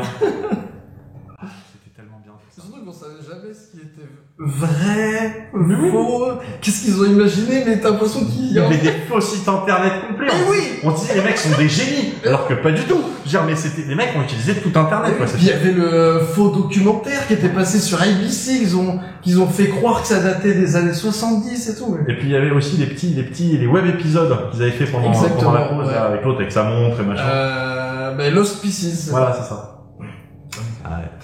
On évoque. Alors, ça va sûrement rester vu qu'on était parti loin. Vaudrait-il mieux, dans certaines œuvres comme Lost, de ne rien justifier avec des éléments scientifiques si c'est pour raconter de la merde? Penses-tu que du pipeau scientifique nuit à la qualité ou à la crédibilité d'une histoire? Parfois, ne pas expliquer serait-il préférable? En gros, on revient un peu sur ce qu'on a dit. Bah, alors, je vais dire à peu près la même chose, c'est-à-dire que moi, j'ai pas de problème à ce qu'on pipote scientifiquement. Dès lors qu'on prétend pas. Ouais. Dès lors que je sens qu'on n'essaye pas de m'expliquer que, tu sais, on a réfléchi. Hein. Et en fait, si tu veux, on a une explication qui est top valable. C'est en fait la matière exotique qui est sous l'île l'englobe d'une forme d'effet Casimir. Encore une fois, si tu veux, pareil, tu vois, ce serait J.J. Abrams qui explique ça en interview. Oui, je dirais, putain, arrête de te foutre de notre gueule. Mais un personnage qui dit ça, moi, ça me pose pas de problème. Ouais. Après, voilà, à titre perso, je préfère quand les trucs sont scientifiquement exacts. Mais maintenant, regardez. Moi, un de mes films préférés, c'est 2001. J'adore 2001. Ah ouais. Et 2001 est hyper accurate sur tout ce qui est voyage dans l'espace. Mais essayez maintenant d'imaginer Star Wars, où avec, je parle même pas que dans l'espace, il n'y a pas de son. Je parle, c'est que les mecs, dès qu'ils sont dans un vaisseau, ils sont en apesanteur. Imagine tout le bordel que c'est. Mais oui, ça, en plus, je voulais t'en parler de Star Wars. Et si les mecs, ils veulent aller d'un endroit à un autre, il leur faut 19 années. Même en voyage dans la vitesse de la lumière. Parce que un truc qu'on oublie, mais c'est que si mettons, voilà, vous êtes dans un vaisseau, vous voyagez à la vitesse de la lumière. Vous voulez aller sur Alpha Proxima du Centaure. 4,5 années-lumière. Eh ben, il vous faut 4 ans et demi. C'est pas genre, puis on y est. Et tu veux aller dans une autre galaxie, genre Andromède, je crois que c'est à 22 000 ou 25 000 années-lumière d'ici. 25 000 ans! Donc, si tu veux, alors tu vas à la vitesse de la lumière. C'est-à-dire que même en imaginant que tu puisses la voir, c'était Vsauce, elle a fait une vidéo là-dessus. Ouais. Il disait, qu'est-ce qu'on verrait si on allait vers Andromède à la vitesse de la lumière? Et il montre une machine qui dit, en fait, on verrait rien. C'est le truc grossirait tous les 3000 ans, quoi. Donc, voilà, à un moment donné, moi, j'ai pas de problème à ce qu'on fasse des entourloupes avec la science, dès lors que soit on est dans un univers qui se préoccupe pas de ça, soit on est dans un univers qui le justifie plus ou moins proprement. Mais si on est dans un univers qui essaie de nous expliquer, attention, ce qu'on va te proposer, c'est ultra réaliste. Les mecs, on a des mecs de la NASA avec nous et du CNRS, on a bien réfléchi à tout. Et en fait, c'est de la matière exotique sous l'île qui fait une machin. Tu dis, non, là, non. Voilà. Mais tu vois, pour Breaking Bad, il me semble qu'il y avait des chimistes qui s'assuraient que tout soit quand même cohérent et tout. Tu penses que c'est une bonne chose, ça, qu'il y ait des professionnels qui aident à la production Alors, je pense que c'est beaucoup du marketing. Ouais. Je pense que c'est beaucoup du marketing. Après, sans doute, si tu veux, il y a plein d'aspects. Si on prend l'exemple de Breaking Bad, il y a plein d'aspects où c'est important. C'est-à-dire que quand les mecs disent, ouais, mon truc, il est pur à 96%, alors que l'autre, normalement, il est pur à 3%, je dis, mais est-ce que ça veut dire quelque chose d'un point de vue chimique d'être pur à 96% ou pas? Si ça veut rien dire, le mec que je suis qui n'y connaît rien à la chimie de la méthamphétamine se dit, bon, ok, la sienne elle est mieux. Mais, si tu veux, c'est bien de savoir que les mecs ont poussé le vice. Comme à un moment donné, ils doivent ouvrir une porte et l'autre, ils fabriquent les thermiques, mais avec un H. Tu sais, il fait une espèce de réaction chimique qui fait cramer la serrure. Oui. Voilà, donc ce truc-là, c'est un vrai truc. Après, les mecs auraient pu s'en sortir en disant, tiens, voilà, j'ai du C4, je le mets dedans, boum, c'est close. Ouais. C'est à peu près équivalent à, dans un film, il y a des films où tu te fais tirer dessus, t'es derrière un mur, la balle traverse le mur et t'éclate, et puis des fois, t'es derrière une planche de bois, et puis tu vois la planche de bois qui prend plein d'impact, et toi, t'es bien protégé. C'est le monde qu'on nous présente. Mais après, ça dépend. Par exemple, tu vois, une série moi que j'aime beaucoup, c'est West Wing, donc à la Maison Blanche, qui raconte l'histoire de l'équipe du président, qui bosse dans l'aile ouest de la Maison Blanche. Et ça, pour cette série, ils avaient un consultant qui est un mec qui a bossé à la Maison Blanche. Donc là, c'est bien parce que t'es censé faire les mecs prétendaient faire un truc réaliste. Urgence, la série Urgence, pareil, t'as des consultants. T'as des consultants pour dire attention, c'était le seul truc problématique d'Urgence, c'est que tu te dis putain, mais toutes les 5 minutes à Chicago, il se passe un truc de ouf. Mais moi, j'ai des potes médecins qui me disaient, mais tous les cas sont hyper valides. Les mecs, ils faisaient leur internat, ils regardaient ça, ils apprenaient des trucs. C'était l'année Urgence déjà, parce que c'est pas jeune. Bah attends, c'était avant que George Clooney fasse carrière au cinéma. Eh oui. Donc, tu veux, il y avait déjà ces problématiques faut que ça soit. C'est les années 90, je dirais. Je sais pas si c'est pas le début des années 90, mais c'était les années. Ouais, mais il y avait déjà l'idée de faire des trucs crédibles à la télé, quoi. Ah, mais attends, mais même dans Scrubs, ils ont des consultants médicaux, tu vois. Alors que Scrubs, tu te dis, Scrubs, c'est le Parker Lewis des hôpitaux, quoi. Et voilà. Breaking Bad, c'est une bonne chose. Après, est-ce que ça manquerait s'il n'y avait pas? On perdrait sans doute un peu dans la complexité de l'histoire et dans la narration. C'est exactement comme si toi maintenant tu décides d'écrire une fiction sur un flic qui fait une enquête. Tu fais une fiction sur un flic qui fait une enquête. Le mec, c'est quoi son titre? Il est inspecteur, il est lieutenant, il est colonel, il est capitaine, son chef, c'est quoi? C'est le commissaire, c'est le capitaine. Comment est-ce qu'il parle? Est-ce que quand il arrête quelqu'un, il dit vous avez le droit de garder le silence alors que le truc se passe à Maubeuge? Tu vois, je veux dire, en fait, c'est bien d'avoir quelqu'un qui te dit si tu veux ancrer ton histoire dans la réalité, voilà la réalité à quoi ça ressemble. Voilà. Ok. C'était le truc qu'avait dit un jour Asti en masterclass. Il avait dit pour moi la pire chose qui puisse arriver quand on écrit pour un scénariste en France, la pire chose qui puisse arriver, c'est le syndrome du que pensez-vous de ce dossier Jérôme? Il dit si t'as un personnage dans une scène qui est capable de dire que pensez-vous de ce dossier Jérôme, dit cette phrase n'existe pas en fait. Ça n'existe pas une situation où tu dis à quelqu'un que pensez-vous de ce dossier Jérôme? Tu lui dis éventuellement qu'est-ce que vous pensez de ce dossier, tu lui dis qu'est-ce que tu penses de ce dossier, et puis tu lui dis pas son nom, le mec tu lui parles. Voilà. Et ça c'est un vrai problème. Et c'est une version plus large et plus universelle du truc de se dire si t'as un consultant, le mec au moins si tu veux ça évitera que le mec quand il est dans le labo fasse n'importe quoi avec des fioles. Moi je me rappelle justement j'ai un pote qui est médecin qui lui justement a appris plein de trucs quand il faisait son internat en regard d'urgence, il a joué un tout petit rôle dans la série, comment elle s'appelle cette série? Hard sur Canal+. Hard. C'était, je crois que oui, c'était Hard. En fait, c'est une nana bourgeoise qui se retrouve veuve et qui hérite de l'empire de son mari qu'elle connaissait pas. Elle découvre que son mari en fait était un producteur de porno. D'accord. Moi, c'est une série un peu humoristique, moi, c'est très sympa. Et il joue à un moment donné un tout petit rôle. Il joue un rôle de gynécologue. La meuf est enceinte et il doit lui faire genre une échographie. Et les mecs lui disent tiens voilà le matériel, fais comme tu veux. Et lui dit non, je fais pas comme je veux. Un échographe, il va faire comme ça, il va mettre le gel, ensuite il va faire ça et tout. Je fais pas juste n'importe quoi, je fais pas juste voilà, regardez. Et le fait d'avoir quelqu'un qui fait le vrai geste, ça change rien à l'histoire. Ouais. L'histoire s'articule pas autour du fait que la meuf fait une échographie, mais le fait que ce soit quelqu'un qui s'y connaît qui fasse le geste, ou ça aurait pu être quelqu'un qui s'y connaît qui explique à l'autre comment faire le geste, fait que d'un coup tu t'ancres plus dans la réalité. Ouais, je trouve aussi. Et c'est bien. Voilà, c'est bien. C'est pas toujours nécessaire, mais c'est bien. Alors, 3 questions encore. Ouais. Aurais-tu aimé que les mystères de Lost ne s'expliquent que par des faits rationnels? Comprends-tu les personnes déçues des explications mystiques, comme pour les murmures ou le monstre, par exemple? Alors, est-ce que j'aurais aimé que les explications soient toutes rationnelles? Ça dépend. C'est-à-dire que si ça avait été une explication à la Scooby-Doo, non. C'est-à-dire que si on avait dit ouais, en fait, mais alors c'est quoi le monstre de fumée? Ben en fait, ce qui se passe, c'est que on a des projecteurs ici, c'est des hologrammes et tout. Tu vois, ça m'aurait saoulé. Mais en fait, moi, je vais répondre un peu bizarrement, c'est-à-dire que moi, j'estime pas que les explications qu'on nous a données soient irrationnelles. Ouais. Elles sont métaphysiques, elles découlent de trucs qu'on ne sait pas exister dans notre nature, dans notre monde, mais où tu te dis, si on vit dans un monde où ça existe, bah c'est pas irrationnel, c'est-à-dire qu'effectivement, l'autre, quand il est rentré, il est ressorti, c'est de la fumée, quoi. Oui. Mais, je veux dire, dès la première saison, on nous a pas dit, le monde est comme ça, tu vois, on nous a fait croire que... Non, mais je comprends vraiment que des gens aient été déçus par ça. Et je comprends... Enfin, je comprends. J'essaye de comprendre les gens qui n'ont pas aimé la fin. Voilà. J'essaye de comprendre les gens qui n'ont pas aimé la fin. Je comprends leurs arguments. Ils ont complètement tort, mais je comprends leurs arguments. Pour moi, c'est la meilleure fin de série ever. Mais c'est-à-dire que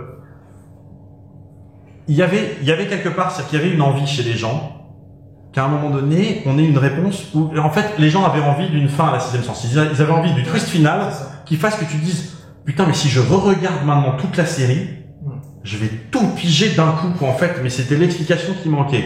Et alors, s'il y avait eu ce truc-là, j'aurais adoré. Bah, sur 6 saisons, faut le faire.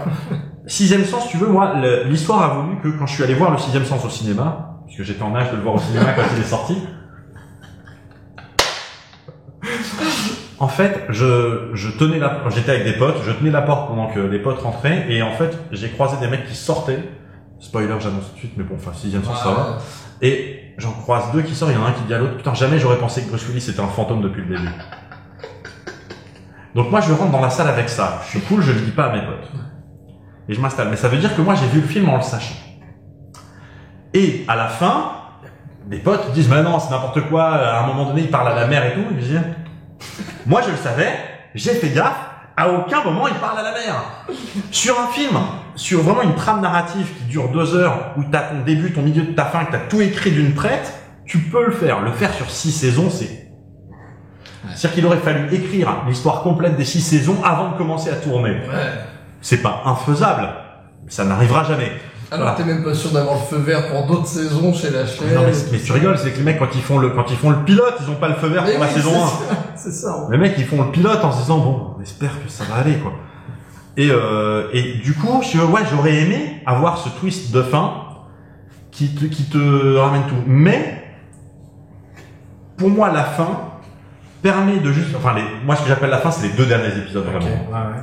Les 2 derniers épisodes permettent vraiment d'expliquer toute la partie flashback qui en fait sont pas du tout des flashbacks et te donne aussi, il t'ouvre sur un nouveau monde, c'est-à-dire qu'il te donne il te donne la vision dans l'univers Lost de ce que c'est que le purgatoire, enfin ou l'après-vie en tout cas, le truc avant l'étape d'après, quoi, le truc juste après la mort.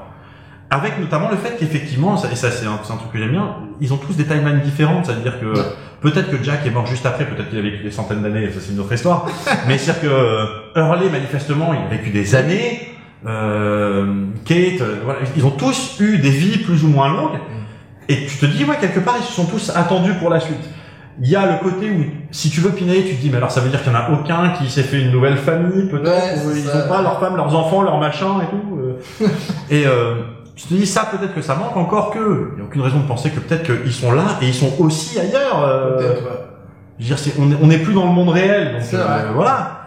Mais moi, franchement, je préfère avoir cette dose de mysticisme là, plutôt qu'une explication à la Scooby-Doo. Ouais.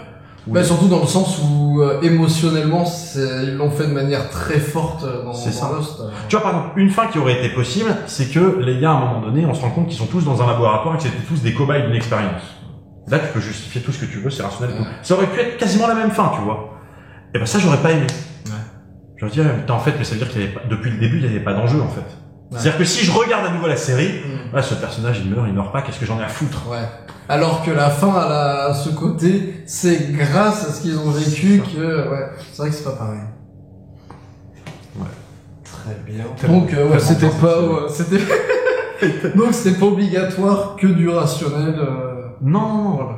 Encore une fois, moi, c'est la cohérence de l'univers. C'est-à-dire que si on m'envoie dans un truc un peu métaphysique, Alias, c'est pareil. Alias, ça commence, c'est une série d'espionnage, puis à la fin, ils sont dans des trucs un peu mystiques et magiques, quoi, tu vois. Fringe. Alors pour le coup, toi, tu connais pas bien Fringe. Oui, me spoil. Je te spoil pas, mais Fringe, si tu veux, ça commence comme un genre de X-Files. Ah ouais, non, mais j'avais commencé. Des gens du FBI qui enquêtent sur des trucs un peu paranormaux. À la différence, c'est que tu sens que les trucs ont peut-être l'air d'être liés les uns aux autres, plus ou moins, mais bon, ça, tu te dis, c'est normal, c'est 20 ans après X-Files, on n'écrit plus de la même manière. Sauf que voilà, je te spoil, non, mais la saison 5 n'a plus rien à voir. Mais oui, c'est bien ce qu'on C'est plus deux mecs du FBI, enfin un mec et une nana du FBI qui font des enquêtes, si tu veux. Et c'est génial, regardez Fringe.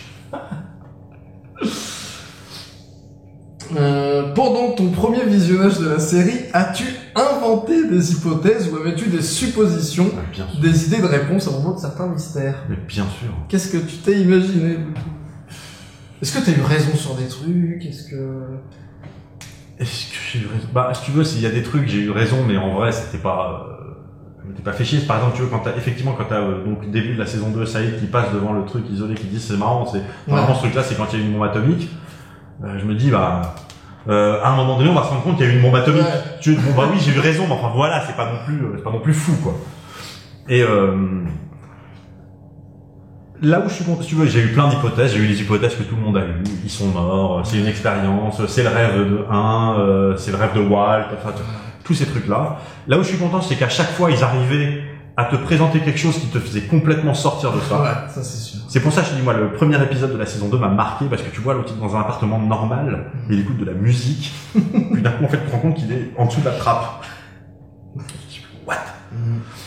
Et ça après ils sont pas foulés, c'est-à-dire qu'après en dessous de la trappe en fait il y avait une porte d'entrée quoi. Ouais, c'est vrai que ça, les gars, on n'en parle pas, c'est ce gars. Merde. Les gars, vous déconnez là. L'autre il a fait un trébuchet, enfin il s'est fait chier quand... Il y en a un qui est mort à essayer de récupérer la TNT et en fait il y avait une porte d'entrée à côté, il suffisait de toquer quoi. Et puis quand le truc s'est retourné qu'il y avait marqué quarantine. Oui. Ouais, ça. Mais tu vois, genre à l'époque, t'avais des mecs dès la première saison qui se sont dit, mais le gars qui a volé le rein de Locke, c'est sûrement le gars qui a tué les parents de Sawyer. Des gens qui avaient déjà fait les liens. Ah mais moi ces liens-là, je les avais pas fait. Bah moi non plus. Au bout d'un moment, tu te dis putain, mais en fait ils sont tous liés les uns aux autres. Ok. Mais si tu veux, c'est en fait tu t'en rends compte une fois que t'as vu qu'ils sont tous liés les uns aux autres quasiment. Exactement comme quand t'as vu que Jacob est sorti de l'île pour aller voir 4-5 personnes, tu te dis mais en fait Jacob il allait voir tout le monde. Bah, oui, c'est bon maintenant. C'est dans chaque épisode tu vois qu'il a vu quelqu'un. Mais après il y a des c'est pas des questions qui sont restées sans fin, mais c'est des histoires qui se sont. C'est en fait il y a des enjeux qui sont tombés. Par exemple, moi je me rappelle que Saïd à la base il courait après une meuf. Bah oui. Nadia. Et que en fait tu vois à la fin. Ben à la fin c'est Shannon quoi. Donc, voilà. Et tu te dis ça nous parle plus, mais d'un autre côté tu te dis oui. Voilà bon. Mais c'est vrai que de toute façon rien que le quarantine là. On sait pas trop pourquoi non plus, tu vois. Ah bah, alors ils expliquent, ils expliquent. Quand au début, quand Desmond est avec avec Kelvin. Kelvin, qu'on connaissait d'où par ailleurs, c'était qui? C'était le mec en Irak avec Saïd. Voilà, c'est ça. C'était le mec en Irak avec Saïd. Parce que lui, quand il explique au début, quand il y a Desmond qui arrive avec son bateau, qui lui explique, il lui dit voilà, tu dois mettre la combinaison pour sortir. Ouais, mais on sait pas trop pourquoi en fait. Genre, est-ce qu'ils avaient peur d'être infectés par le monstre ou par la station de la tempête? Tu sais, bon. Ouais. On sait pas trop. Ouais, en fait, c'est de la merde. Ils ont pas... On en a plus ou moins déjà parlé, c'est la dernière question. Vas-y. Bon, tu vas être content d'en parler, je pense. Donc les 2 premières saisons de Lost sont plutôt dans l'ensemble très terre à terre. Les showrunners disaient même à l'époque que tout s'expliquerait de manière rationnelle. Qu'as-tu donc pensé de la révélation finale dans l'église et as-tu un point de vue sur la mort que tu aimerais nous partager? Alors, j'ai adoré cette fin. Pour moi, c'est la meilleure fin de série ever. Parce que déjà parce que c'est une vraie fin. Et que, mine de rien, aujourd'hui, maintenant, on a pris l'habitude avec les séries à succès qu'elles aient une fin. C'est-à-dire Breaking Bad, il y a une fin. Même si la dernière saison, en fait, c'était pas censé être la fin, c'était censé s'arrêter la saison d'avant, je le rappelle, pour les gens qui ne sauraient pas. Mais après, ce qui se passe, c'est que les gens sont déçus par les fins. Game of Thrones, on a eu la fin, les gens disent, putain, vous nous avez rushé. Avant, il fallait 1 saison et demie pour que les mecs fassent 8 kilomètres. Maintenant, les mecs, ils tapent des allers-retours 3 fois dans un épisode. Je dis, ouais, voilà, s'il y a le problème, il y avait eu, mais comme à l'époque, il y avait eu la grève des scénaristes et tout ça, ça impacte évidemment de toute façon, une fin doit à la fois surprendre, mais, et conclure. Donc, qu'est-ce que... En même temps, ça doit, pour moi, c'est plus important que la fin boucle le truc. Ouais. Voilà. Que ce soit surprenant, c'est bien. Mais, et puis plus la série est longue, plus c'est important que ça conclue. Ouais, ça c'est sûr. Tu t'arrêtes pas genre, encore que, tu prends la fin des Sopranos. La fin des Sopranos, elle conclut rien. Elle conclut rien. Mais en vrai, sa non-conclusion est une conclusion. C'est sa non-conclusion, ce que tu dis, donc, spoiler, hein, pour les gens qui savent pas. Donc, le gars, c'est un mafieux qui se dit que la mort peut l'attendre à n'importe quel instant. Il est dans un resto, puis il entend la porte qui s'ouvre, il fait comme ça. Puis, d'un coup, ça devient, l'écran devient tout noir. Pendant, je crois, 20 ou 30 secondes avant le générique. Plus un bruit, plus rien. Et par contre, il y a un des scénaristes qui a dit oui, quand on pense à la scène de la mort du gars là, en question, il y a des gens qui disent mais tu viens de l'appeler la scène de la mort, et le mec fait fuck. Et, parce qu'en fait, ils sont censés laisser la question ouverte, mais la question c'est est-ce que le mec meurt ou pas? Ben, on sait pas. C'est exactement comme la fin dans Les Affranchis. Où le gars, il rentre. Le gars, en fait, est devenu un témoin protégé du FBI, donc il flippe, et en fait, avant de rentrer chez lui, il se retourne, il regarde vers la caméra, et tu te dis, bah, peut-être qu'il y a un mec qui l'attend pour le buter, peut-être pas, mais de toute façon, il vivra toujours avec ça. Et donc cette fin dans cette église, moi je trouvais ça vraiment génial. Après, il y a des trucs qui me sortent de cette histoire, mais c'est comme ça, c'est le fait que bah il y a des acteurs qui manquent, mais parce que les acteurs étaient pas dispo. Mais oui. Voilà, c'est à un moment donné, il faut aussi que la personne, voilà, Walt et Michael. Alors du coup, ils ont tenté d'expliquer. Oui, Michael, en fait, il y a encore des trucs à résoudre. Ça aurait pas été bizarre quand Michael avec Libby dans l'église. Ouais. Salut. Tu te rappelles quand tu m'as tiré dessus? Alors ça, figure-toi, c'est un truc sur TikTok en ce moment qui est hyper trendy. C'est ils sont pleins à faire une vidéo à peu près de même. C'est un genre t'as Dark Vador qui meurt en Star Wars, qui arrive donc dans l'espèce de paradis où il y a tous les Jedi, tu sais, qui peuvent aller discuter, machin. Et il est là avec Obi-Wan Kenobi, il fait salut avec Qui-Gon Jinn, tout ça, machin, et tout ça. Et puis dans un coin, t'as Mace Windu qui fait comme ça. genre connard. Non mais voilà, c'est pour moi le fait qu'il n'y ait pas Michael, c'est parce qu'il n'y avait pas de contrat d'acteur. Pour moi, c'est un truc de logistique d'acteur. Ah ouais. C'est pas un choix délibéré des auteurs de dire non, on met pas Michael, les gars, non. Peut-être que je me trompe, mais je sais pas. Mais en tout cas, c'est le premier truc auquel j'ai pensé. Je me suis dit tiens, ils n'ont pas lui. C'est comme si tu veux Walt à un moment donné, si tu veux, il a grandi. Mais c'est ça. De toute façon, Lindelof il le dit. Bah on ne pensait pas qu'il allait grandir aussi vite. C'est ça. Et du coup, t'es coincé, t'es un peu emmerdé parce que le truc qui est censé se passer une semaine après, l'autre il a pris 40 cm. Donc soit t'expliques qu'il a grandi, soit tu le fais disparaître, tu le fais revenir, ou tu le montres pas. Enfin, c'est compliqué. C'est malheureusement c'est la vie, quoi. On peut pas faire autrement. Et je trouve quand même que globalement la série. Voilà. Maintenant, moi, mon opinion sur la mort. Déjà, j'aime beaucoup l'idée de la mort dans Lost, qui est que voilà, bah, c'est en fait la mort, c'est juste une étape vers autre chose. Après, à titre perso, c'est très compliqué, si tu veux, parce que si on parle dans le vent, on parle vraiment dans le vent. Le scientifique que je suis pas scientifique, mais enfin l'amoureux des sciences que je suis, te dira que on a tous une énergie quantifiable, si tu veux, en joule, c'est-à-dire que chaque atome, chaque truc qui tourne, chaque machin, il y a de l'énergie. Cette énergie, elle se perd pas. Elle se disperse autrement, machin, etc. C'est-à-dire que, pour le dire assez simplement, si tu meurs, on t'enterre, au bout d'un moment, bah, tu vas nourrir les vers de terre, tu vas nourrir le sol, il va y avoir des plantes, il va y avoir des trucs, tout va être transformé en quelque chose.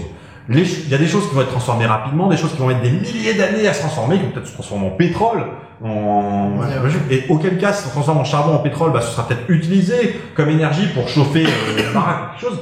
C'est que cette énergie-là, elle n'est pas perdue. La seule question qui se pose, c'est est-ce que ta conscience disparaît? À titre perso, j'aime assez l'idée que les consciences individuelles font partie d'un truc plus large. Ouais.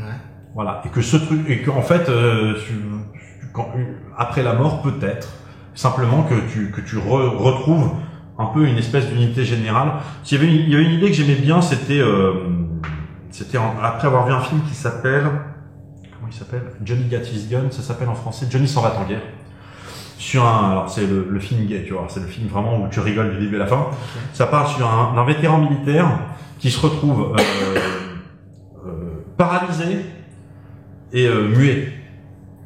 C'est-à-dire le gars, en fait, le mec ne peut plus bouger, il peut plus dire un mot, et ce qui se passe, c'est qu'il est totalement conscient du monde autour de lui.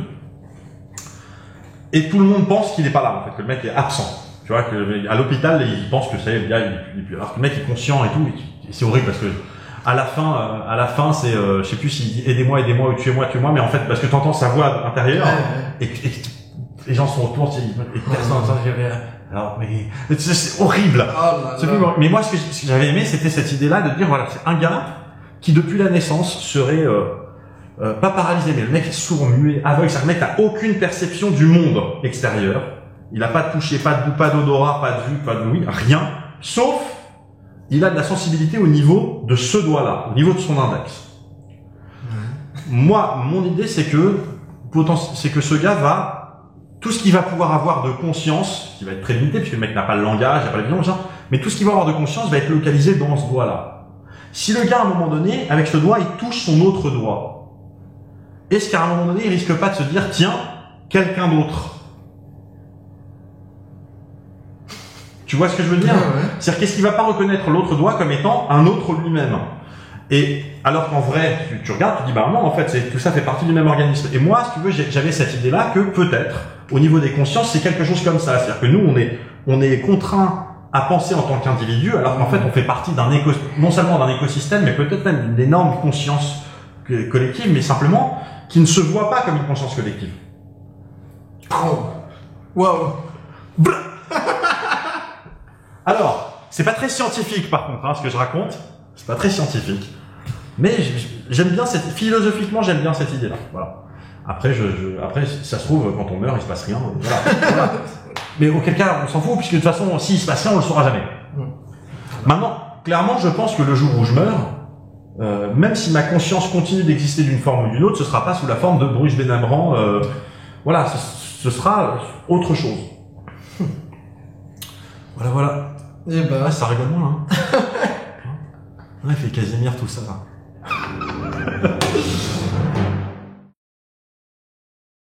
Bon, on a fini. Est-ce qu'il y a quelque chose que t'aimerais dire, que ça soit... Moi, j'aimerais savoir ce que toi, tu penses de cette scène de l'église. Ah, moi, tu vois, si je pose un peu mon cerveau, tu vois, je pense pas à 2-3 trucs comme Echo qui est pas là, comme Miles, je comprends pas pourquoi il y est pas, tu vois. Il a vécu 3 ans avec Sawyer sur l'île, ils étaient devenus bros et tout, il est pas là. Mais son père aussi alors du coup. Ou alors il est avec son père à ce moment-là, et à la limite ça me va, tu vois. Et c'est pour ça que moi j'aimais bien le fait qu'on voit Linus dehors. Oui, non, si tu viens pas avec nous, tu dis non, moi j'ai encore des trucs à gérer. Ça j'adore. Ça c'est, voilà, ça c'était bon ça. Mais la scène de l'église, moi je suis en larmes, mais en fait, à chaque flash sideways, dès qu'il y en a un qui retrouve la mémoire, de toute façon je suis par terre. Moi c'est pareil. Pour moi, une de celles qui m'a le plus marqué, c'est Sawyer et Juliette. Oh là là. Qui cote son distributeur. Ouais. Est-ce que tu peux, viens, allez, viens, c'est bon, tu te rappelles, moi aussi, je me rappelle, allez, on y va. Ah là là. C'était tellement parfait. Mais oui, puis surtout que elle, en mourant, elle entrevoit le truc, ce qu'elle dit, je sais plus ce qu'elle dit en plus, mais du coup, tu vois qu'elle disait ça.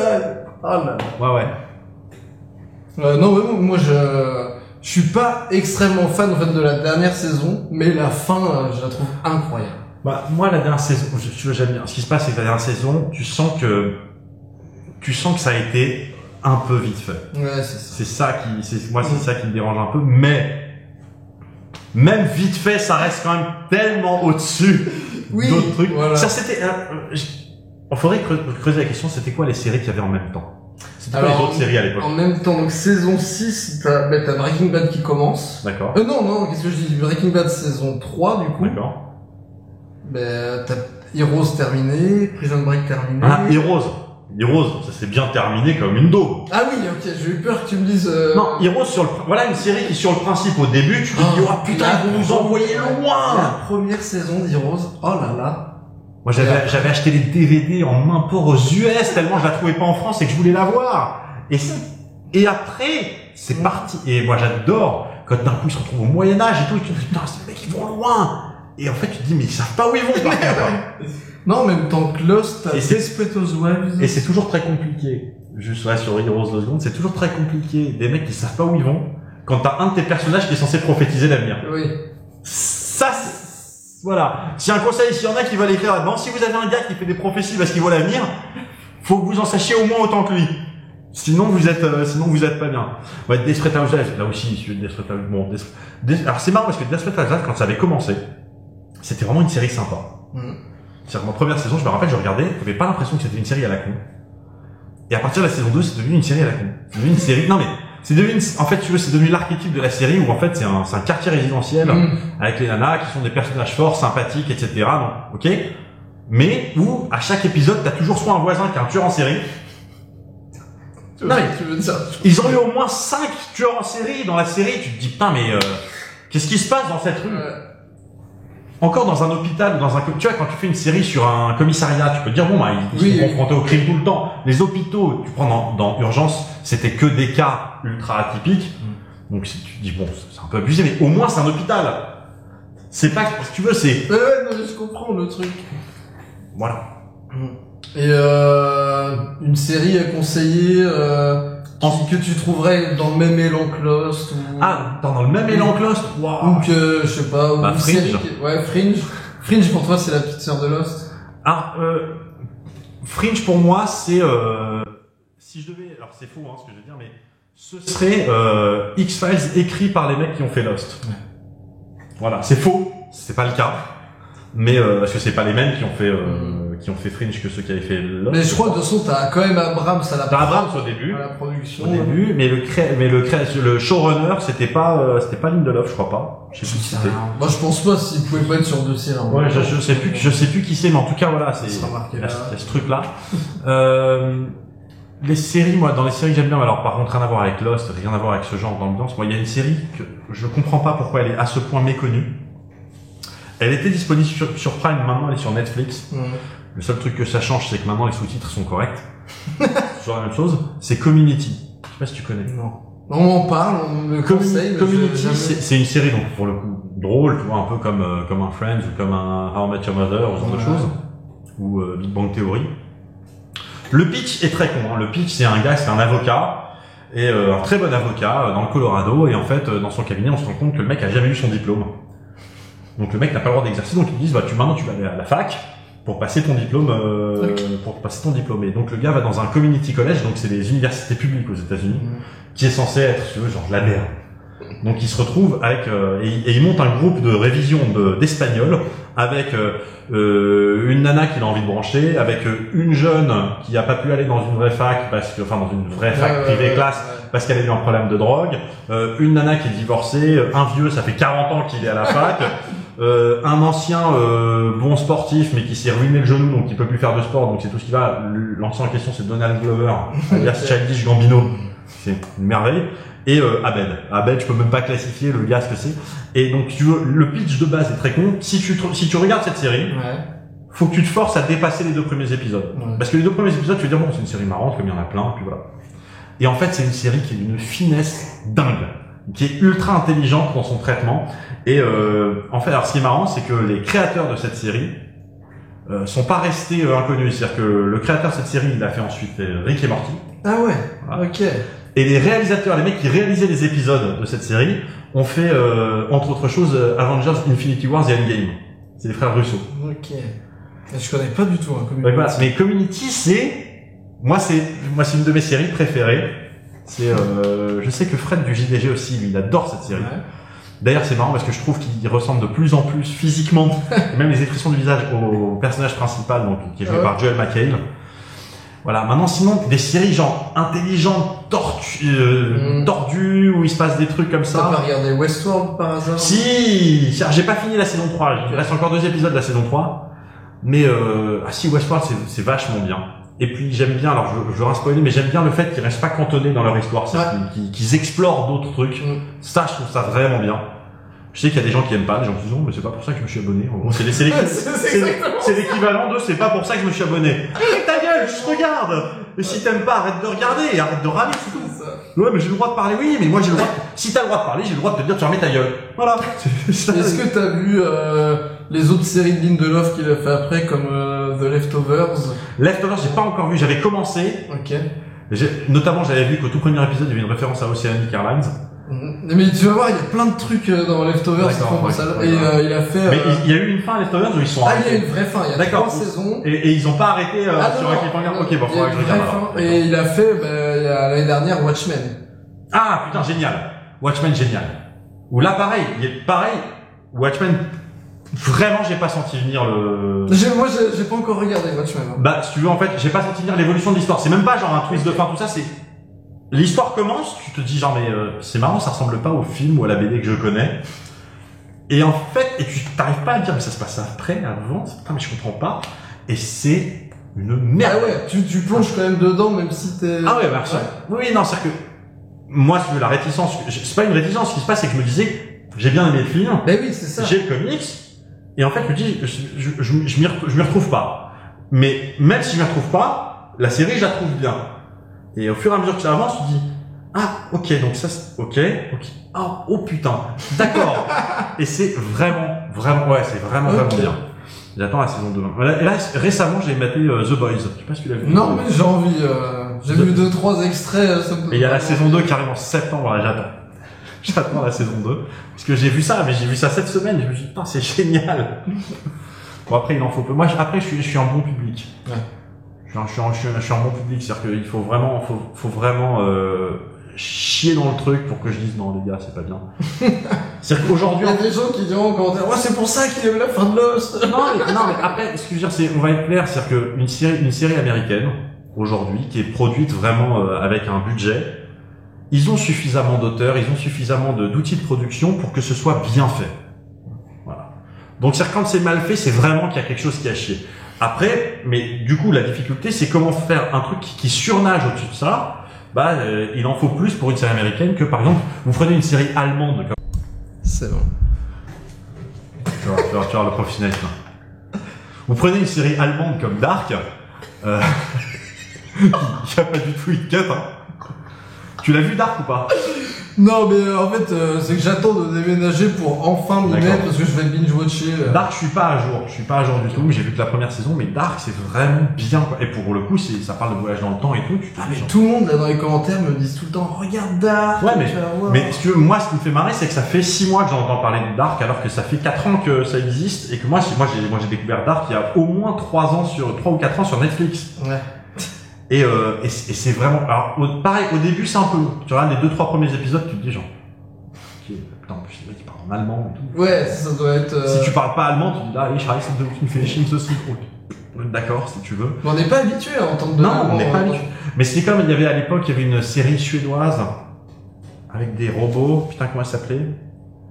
C'est pas Almost Human, c'était, je sais plus comment ça s'appelait, bref, c'était une série suédoise, avec des robots, qui est passé sur Arte, qui est très très bien. Mais pareil, quand t'entends fait ok. Limite, on est plus habitué à entendre du coréen, tu vois ce que je veux dire? Mais tout à fait. Alors qu'en vrai, c'était vachement bien. Et donc Dark, tu conseilles alors? Dark, je conseille. Dark, Community. Community, c'est un truc marrant. Ouais.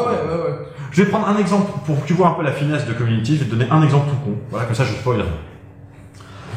Saison 1, dans un épisode, il y a quelqu'un qui prononce le mot Beetlejuice. Je sais même plus pourquoi. Saison 2, dans un autre épisode, t'as une meuf qui veut parler de Britta, c'est une des personnages, elle fait genre, elle se rappelle pas de son nom, elle dit ouais, tu sais, ta copine, Beetlejuice, je sais plus comment elle s'appelle. Saison 3, épisode d'Halloween, T'as Annie, qui est un autre personnage, qui dit ouais, de toute façon les fêtes d'Halloween c'est toujours la même chose, t'as toujours le même mec qui est déguisé en Beetlejuice. Donc là, à ce moment-là, ça fait 3 fois dans la série qu'on a entendu Beetlejuice. Et à ce moment-là, tu vois passer dans le fond un mec déguisé en Beetlejuice. Et la série, ça n'est que des rêves comme ça. C'est-à-dire que je comprends qu'il y a des gens. C'est-à-dire que si tu t'intéresses à la pop culture, si t'as les références, tout ça, que t'as bouffé du film et des séries, t'en vois partout. Après, et une fois que t'as fini, tu vas sur YouTube et tu cherches les Easter eggs. Et tu vas voir en fait les 3000 que t'as pas vu. T'avais vu le film Ready Player One? Ouais. Tu vois, où à chaque seconde t'as un milliard de trucs. Bah, c'est pareil, mais sur une série en 6 saisons. Voilà. Après, la 4ème saison est un peu en dessous. Il y a combien de saisons? 6. T'as plein de gens qui vont dire, ouais, après la saison 3, c'est devenu de la merde. C'est pas ça. J'ai l'impression d'entendre ça pour toutes les Ouais, séries. mais en fait, ce qui se passe, c'est que, à partir de la saison 4, c'est devenu autre chose. Bon, saison 4, le créateur s'était fait virer, il a été remplacé par d'autres personnes. Et il est revenu à partir de la saison 5. C'est pour ça que la saison 4, c'est vraiment, le ton est différent. Mais sauf qu'après, ça a évolué. Mais un autre truc, si tu veux, c'est saison 5. T'as un personnage parce que donc, le personnage Abed, c'est un qui vit que avec des références télé tout le temps. Et il voit les personnages comme s'il vit comme si on était dans une série. Et donc, premier épisode de la saison 5, il dit, putain, c'est génial, en fait, c'est comme si on faisait un reboot. C'est un peu comme notre saison 9 de Scrubs. Il dit comme ça. Il dit, parce qu'il faut qu'on évolue, les personnages peuvent plus faire la même chose. Donc voilà, ça va être comme Scrubs la saison 9. Et il dit, le seul truc qu'il y a, c'est que Zach Braff, par contre, est resté que 5 épisodes dans la saison 9, après il est parti. Et t'as le personnage de Donald Glover qui dit, ouais, putain, comment est-ce qu'il a pu partir après 5 épisodes, après tout ce que cette série a fait pour lui, putain. L'acteur en question est parti après 4 épisodes de cette saison-là. C'était déjà prévu. C'est-à-dire que le gars, il est déjà là pour dire comment est-ce qu'il a pu partir après 5 épisodes, après tout ce que cette série a fait pour lui, alors que le mec, il partait épisode 4. Et tu te dis, et ils vont... Et le mec, donc, qui a maintenant une carrière musicale en tant que Childish Gambino, il part sur un bateau qui s'appelle Childish Tycoon. C'est-à-dire qu'il y a des références de partout. Alors, là, tu te dis peut-être, putain, mais ces références, je les ai pas, en fait, ça va me parler, mais c'est... Ben, je suppose que de toute façon, il va y en avoir. Il y en a plein que t'auras, et c'est vraiment bien. Et puis, t'as souvent Abed qui dit, ouais, moi, je vois ça comme si, ce qui nous arrive, c'est comme si on était dans un film de mafia. Et puis, d'un coup, en fait, à tout l'épisode, t'as l'impression de voir un épisode de Soprano. T'as un épisode où ils doivent faire une enquête parce qu'ils ont, dans leur cours de sciences, ils ont foiré une expérience, et ils se disent, mais ça a été saboté, et il faut qu'on trouve qui nous a saboté. Et donc, ça devient un épisode de Law and Order. Tu sais, genre, New York, machin, doum doum.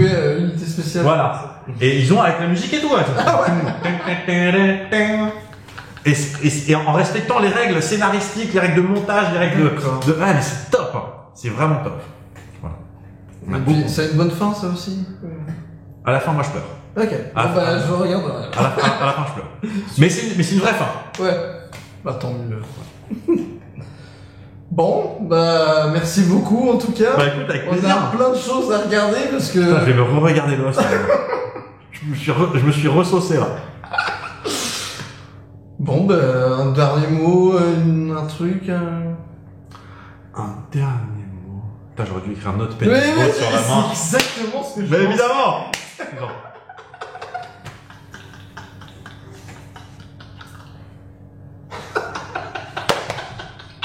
Mais non, mais...